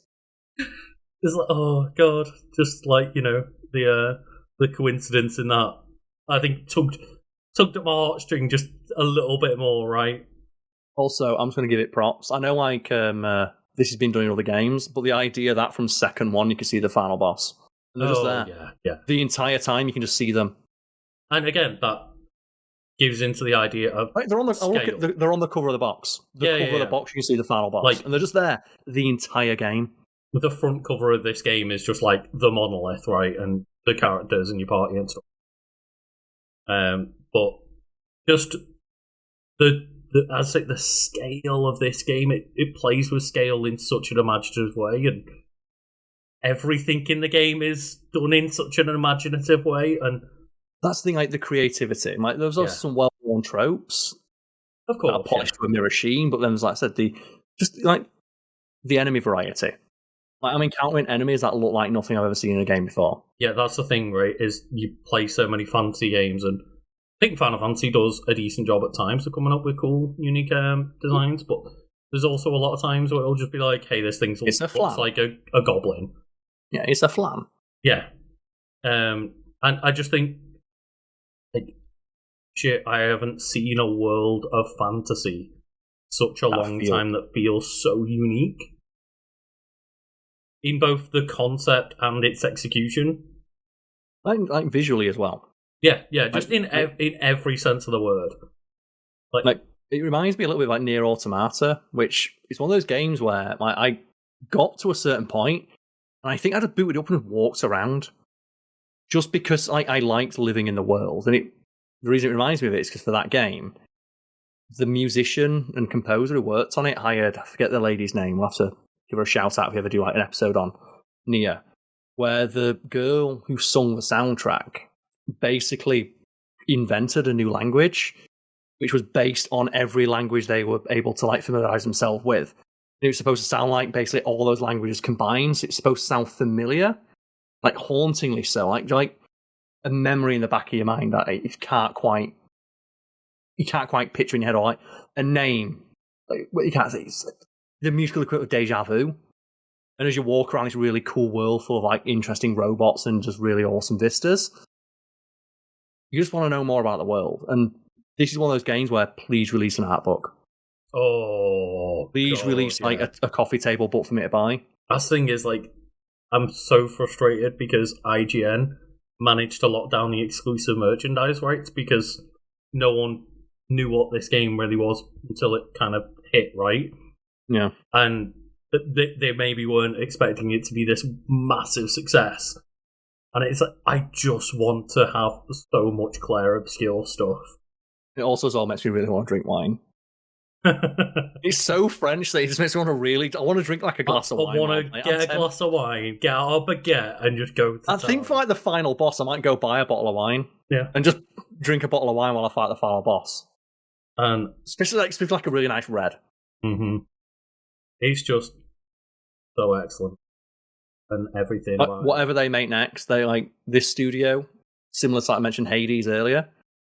And they have got like a nigh on infinite goodwill with me. Like whatever you make next, as long as you stick to this level of quality and imagination, which is difficult. Yeah. But clearly you did it. It's a passion project. Whatever your next passion project is, I'm all in. If this is the level of quality that you can put out, when it's something you are genuinely enthused about creating, I'm fucking all in. Clearly working in the Ubisoft mines was not for you. That's the thing, right? It's like, it's so funny that out of every company I think of making video games or like publishers, one of the most uncreative and formulaic development teams and Ubisoft, publisher is Ubisoft. Of just like, they found a formula with fucking Far Cry 3 and they fucking stuck to the formula. And Assassin's Creed stuck to the Assassin's Creed formula mostly. This was so innovative. And on like, an admittedly well-worn formula, but like there's so many additional things they've put in. Yeah. And, speaking of kind of like its success, it's very funny as well. A news story here of like, Clair Obscur Expedition 33 sells 3.3 million in 33 days. How fitting. I know as well, yeah. Emmanuel Macron shouted out. That's how I became aware of it. Because I knew you kept talking about the game, but you kept calling it Clair Obscur. Then I heard it was a game called Expedition 33. And you thought wasn't sure if they were different games. Different games, yeah. But I saw like Emmanuel Macron's like on the news of like it is one of the greatest pieces of like French mean. I think he celebrated his audacity. I was like, you know what? Saying the audacity of this game makes me want to play it. Yeah. Like, how French we talking? The last thing, right, is, again, I know Karl well enough to know that I can't give him the hard sell. I just have to give him the push and let it happen. Well, here's the thing about recommendations. When I get one off a random person online, it immediately goes to the bottom of the pile. When I get one from you or a person that I know and I know that knows me, it goes further up the list. Yes, yeah. The only thing that was holding back from this one is that I already had another game to play. I was playing Diablo 4. Oh, no, the end of that. Totally, and that's the thing though, is I know that if we obviously talk quite a lot with being on the channel and stuff. If every time I spoke to you, I was like, hey Karl, you should really play that Clair Obscur that I keep talking about, it would get annoying, right? Of course it would. Yeah. I'm going to be annoying about it now. I'm that guy. That's the thing, right, is now I can get you on my side when I'm bugging our other mates to play it, of but Karl also fucking loves it too. I also understand the frustration though, because I know this is a very hard sell. I know it's like, if anyone out there plays it on my recommendation, cool. But I try not to make recommendations. I had a bad experience a few years ago where I think I got an angry message from a fan who's like, I played this game that he talks about and it fucking sucked, you owe me money. I'm like, what? No, I don't. No, of course not. But I will say, it's on Game Pass. If you have somewhere playing on Game Pass, and it's also not a full price game. I think it's about either $40 or pounds. Maybe you can it's speak also to that. 40 gig. It's 40 fucking gig. When I was like, oh, it's a 40 gig game. It's probably going to be 20 hours or whatever. I'm up 85 hours in or whatever. And it looks incredible. I'm like, the fuck is every other maker of games doing? This is 45. Call of Duty is 300 gig. Yeah, Call of Duty fills up my Xbox on its own. It's wild. But in regards to the recommendation, I understand a recommendation of me saying it's really good, I'm not going to tell you anything about the story, is the hardest of sells. But also, people can probably hear us not only gushing about every element of the game, but also being trying not to spoil I don't want to spoil as anything about the plot as possible. Yeah, that's what I'm trying to get across to people about that. My recommendation comes with the caveat of I'm not going to tell you anything about the game because I think the game is so good that I would want people to have the experience that I had of being as new, as fresh as possible. I think I do think the best way to experience this game is to know a little bit about the basic premise, and that's it. To know if you like turn-based RPGs. If you don't like turn-based RPGs, it's probably not going to be for you. But if you know you like that kind of thing, and you think the idea of the setting sounds cool, I don't need to tell you anything else. And again, there's I think there's a story mode or an easy mode or something. There's ways to increase the windows on your parries and your dodges and things like that to make it easier to actually be able to interact with those elements of the game. And yeah, I'd recommend it. I put it down to easy difficulty and just fought one of the bigger bosses to learn parry timings. Fair. Yeah. Just to learn its timings because I knew that's this is going to be a recurring enemy type. I want to learn it now so that when I encounter it later, I don't struggle. I was very stubborn and just left it at the normal difficulty and kept dying, but you don't have to do that. And it's it comes with an extremely high recommendation with the caveats that we've mentioned, and just I think it's the most interesting game I've played in a long time. Yeah, like I said, game of the year for me. But the recommendation, as Luke said, it comes with the caveat of just do your own research, but just I don't want to spoil it. It's I would reminds me of research into the gameplay elements. I would try to avoid plot entirely. Yes, one of the things I'll say as well is I found it refreshing. Is how chaste the game is. In what sense? There's I knew the swimsuit costumes. Mm-hmm. And I was like, oh fuck, is this one Stellar Blades? These are some attractive character models in this game. And one of the swimsuits they're typical of the French ones where they completely cover you. I like that so much. Full one-piece bodysuits, or even then the ones that are kind of two-piece, they're still not big cleavage swimsuits, and they have them for the male characters. And I was looking at it, I went, these character models are great. I can see if this is a Stellar Blade, where it's people are going to want to dress me in skimpy fucking costumes. And as soon as I saw there's a swimsuit costume, and it was oh, because the setting of the game it fits in with the setting of the game. It's like, I like that. I like that they had that restraint and that all of like the elements like that are kept very PG and very cheeky. There is one element that people mention with Lune or Lune, I can't remember. I think it's a Lune, right? The fact that in most outfits she doesn't have shoes on, and yeah, people are getting weird over that. People are getting a bit weird over that. With like getting those dogs out for free day one. But other than that, I've not seen people be too weird about this game. A lot of cool like fan art and a lot of cool cosplay and stuff, but it's all... There's going to be so many cosplays of this. Like, the cosplay community has been given a gift. An absolute gift. Especially with a lot of the characters having some of the more like basic outfits. Like, it can't be that hard to put together the baguette outfit for any of the characters. Yeah. And just cosplay that.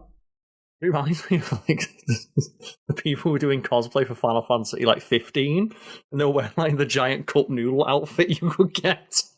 Right? You get like the cup noodle headpiece. So people were making that and wearing it. That's awesome. Yeah, I was like, it's one thing I was going to sing. Like, I've heard good things about Stellar Blade. Like, if you like character action, you'll enjoy it. But just every time I see any discussion of Stellar Blade, I'm like, I don't want to engage with any of this. Yeah, I know. It's so off-putting. Whereas this one, like I said, people are talking about these character designs are awesome. They're not saying these character designs are awesome. I want to have sex with them. Yeah, I think is a great distinction that people like the characters, and the characters are attractive. But they're not. It's not they like them because they are attractive. Yeah, they're not sexualized in any way, which I really did appreciate, because I was thinking, there's a lot of fan service in those JRPGs sometimes. But, especially considering one of the main characters is underage, right? They're like about 16, maybe. That did take me a minute to work out, because it's like, well, everyone dies at 33. You've got 9 more years to live. And I went, oh, so they must be 23. Like, oh, no, wait, because the time would go down.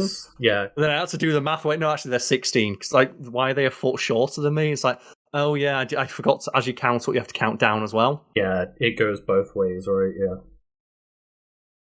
So, yeah, it's just, like, it's hard to say anything else without just going into story spoilers and stuff. Yes, that was one element that I wanted to just get across. I said it's very cheeky. Yeah, it's very valid, because, I know that you would enjoy the gameplay of Stellar Blade, for example, but it is a cringy game to be playing. It's similar like Nier Automata, right, where there's literally there's literally a mechanic in the game where you can detonate and get your underwear out. And I mentioned before, the only reason I give it a pass is because Yoko Taro has straight up admitted, no, I think 2B is hot. I think 2B is hot, and I designed the character that way so that cosplayers would dress up like her, and I could see them. That is very different from like we should go back to proper character designs that Stellar Blade kind of vibe was given of like, what do you mean proper character design? It's like, overly sexualized woman with jiggle physics. Okay. Well, I think the character designs in this are awesome. Some of my favourite character designs are female characters, and it's like ones where they're wearing lots of clothes. Yeah, because to have a good character design, they need to be wearing something, because otherwise it's just a person in a bikini, which you can appreciate, but what part of that is different, distinct, or unique? I think it's like Yuna. I love that Yuna's outfit is a cross between a kimono and like a almost religious garb, because that's what a character is. Like, she has like the big bow on the back that would be like from a kimono, but it's like a priestess's dress. Just sans the hood. She is like a priestess, essentially, right? Yeah.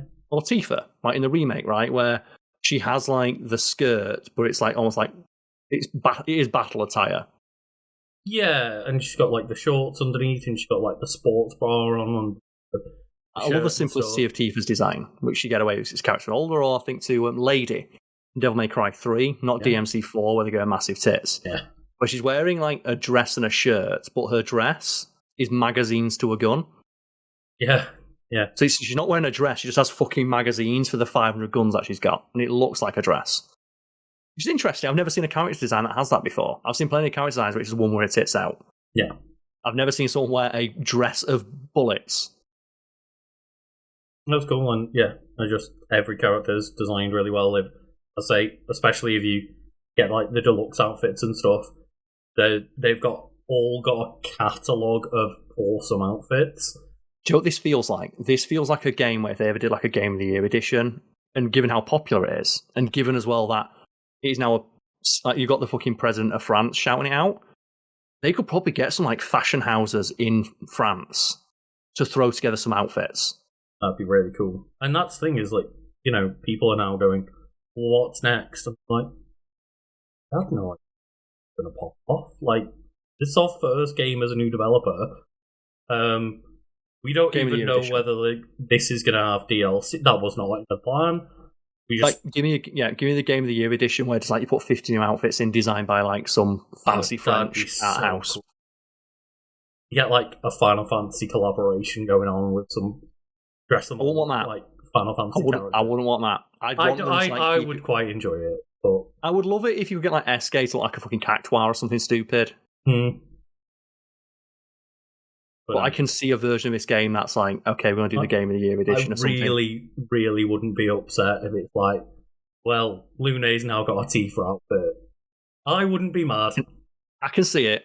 Like, Mael's got a lightning outfit now. It's like, yeah, I can see it. I wouldn't be mad. And you know what? Like, I can take those costumes off if I don't want to see them. I can, like, put them in the costumes that fit the tone and like, established world. But yeah, whatever they make next. And maybe I've not seen the ending yet.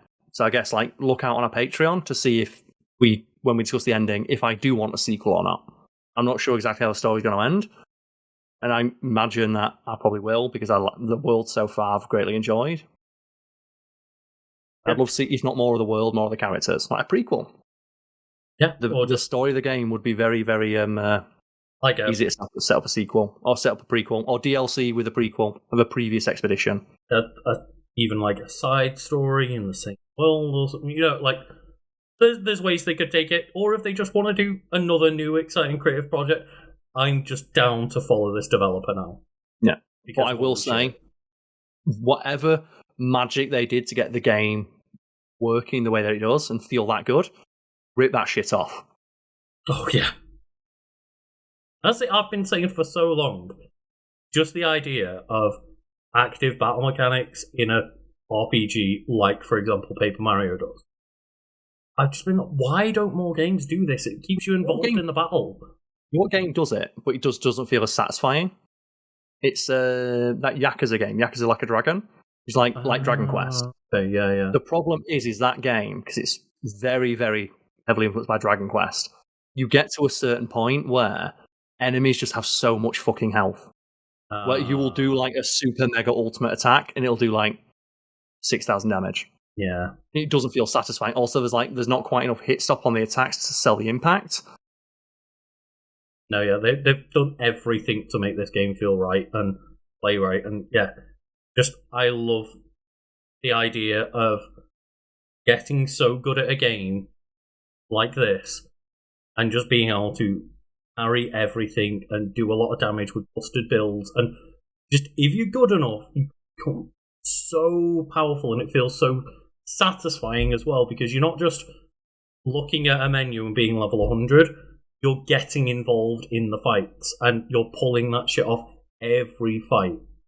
Yes, it's like phenomenal. It could not come with a higher recommendation from either myself or Lucas. So yeah, if you've got the ability to play it, go play it. Let us know what you think in the Discord. No spoilers.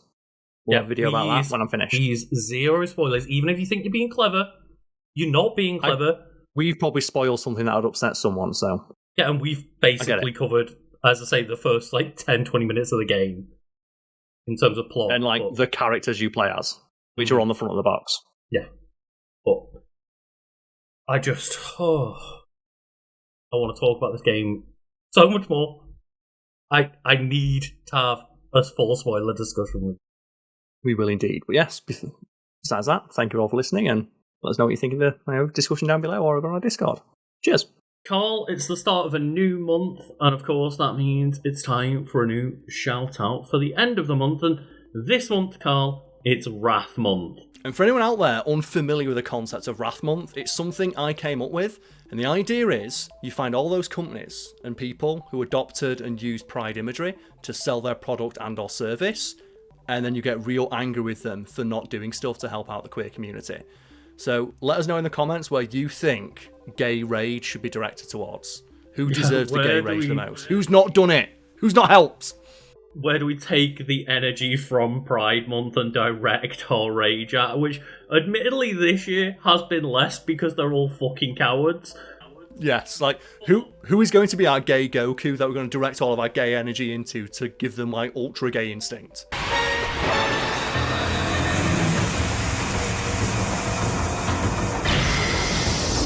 Either way, it's time to shout out everybody that made this happen for this month and kept all of the lights and mics on, so to speak. And Karl, I believe you have the first shout out, so go ahead. Oh, also, as well, I'd like to remind everyone out there that we have a standing offer, a challenge, dare I say, to our audience at home to come up with the hardest to pronounce words they can think of for their name over on Patreon. And boy, have people taken us up on that. They've taken that gauntlet, picked it up, shat in it, and slapped us across the face. It's going to get to a point where, like, none of these shout-outs are in English anymore. It's getting there.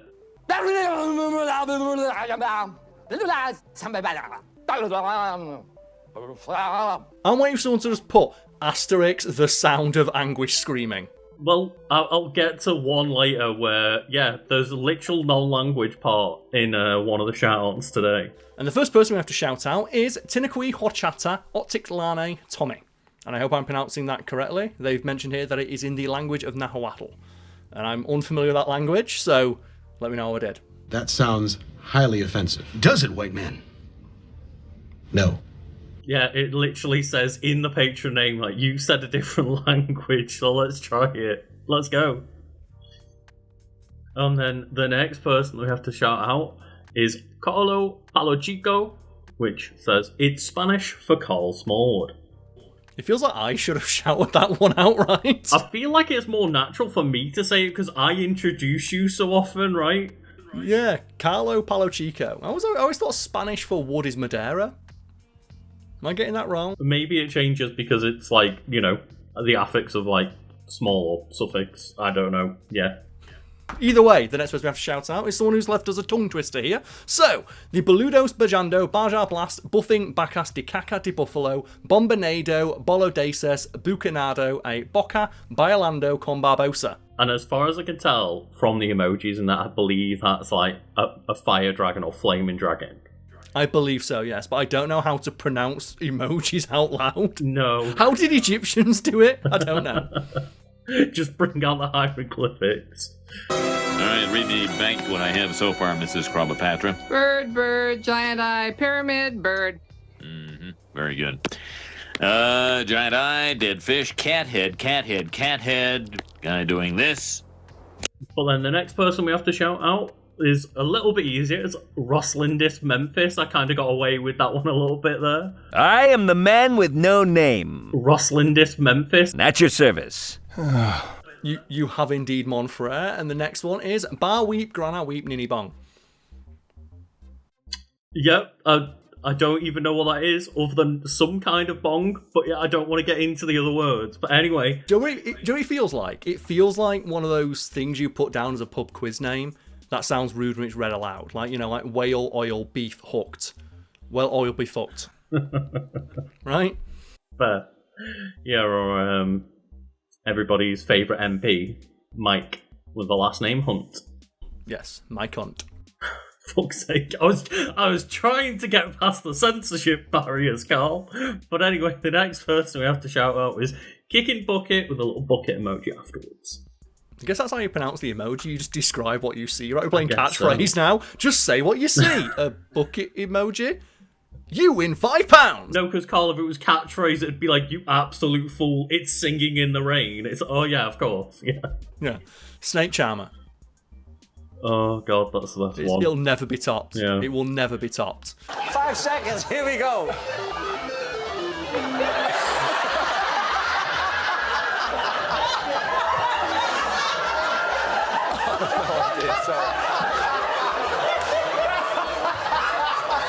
Sean, you're going to have to speak or we'll run out of time. I have no idea, sorry. You have no idea, you don't. And next we have Lucille Distill, which is such a powerful sounding name. It makes my name sound like crap, right? We've got Smallwood Distill. Yeah, it reminds me of just like... I don't know why I haven't made the connection yet, but I wonder if it's a One Piece reference, because there's like the kind of the law of D, as they say, or I think it's like the law of D or the will of D. It's the will of D, right? But Karl knows a lot about the will of D. No, I know Lord of D. Oh yeah, the Lord of D, of course. Do you remember like that one time we were all drunk on group chat, just sending in Yu-Gi-Oh cards that could be a stand-in for the name for your penis, and I just like won with Lord of D. But then our mate sent in just like Lord of Legendary D. I definitely do not acknowledge that this ever happened and have no memory of it. But the next person to shout out, Karl, is where the lack of language comes into it, because we are supported by the lovely Bee of Awesome, and then insert... Because I got told to interpretive dance a hive of bees. I'm waiting for someone to be like, okay, and now just read out the entire Bible. And it's like, well, in the beginning, God created the heavens and the earth. The only thing I can think of when I think of a hive of bees is playing Zelda Breath of the Wild or like Metal Gear Solid 3 and like shoot down the beehive and the bees just attack. No. All I think is just that one episode of The Simpsons where Apu thinks he's a hummingbird and goes,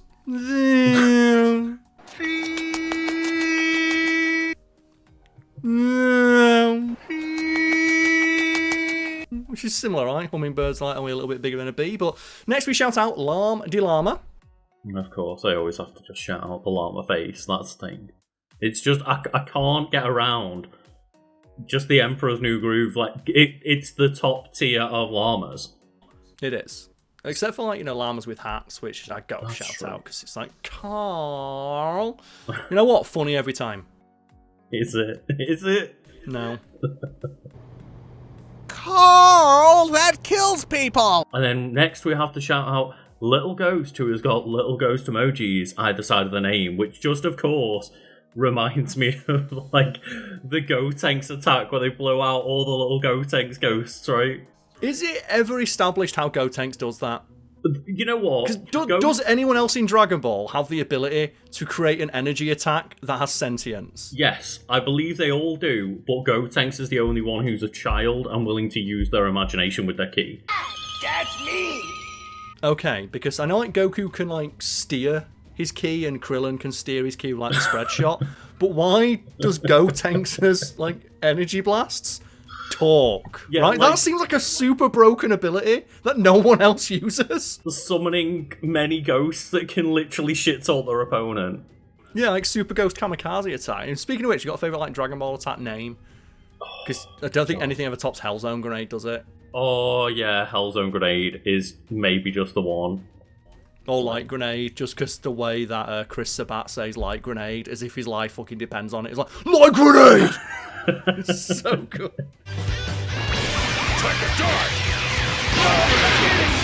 And speaking of Scream, Karl, we have to give a special shout out to our next patron, Split Scream. You know what, Lucas? Let's go. Favourite example of Scream acting from a video game? I mean, I can't not make it just the Night Trap Scream, which nearly got video games decimated. It did indeed, yeah. But is that like your favourite one, or is that the one you think's most important? I think a bit of both, because we've talked about it that many times, it's kind of now become one of my favourite.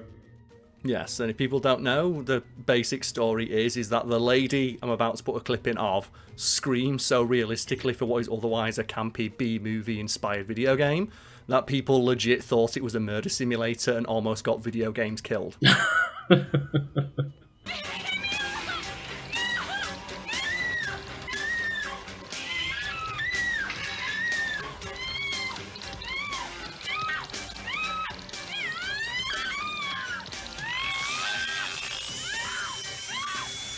Impressive, right? That's a pretty good scream.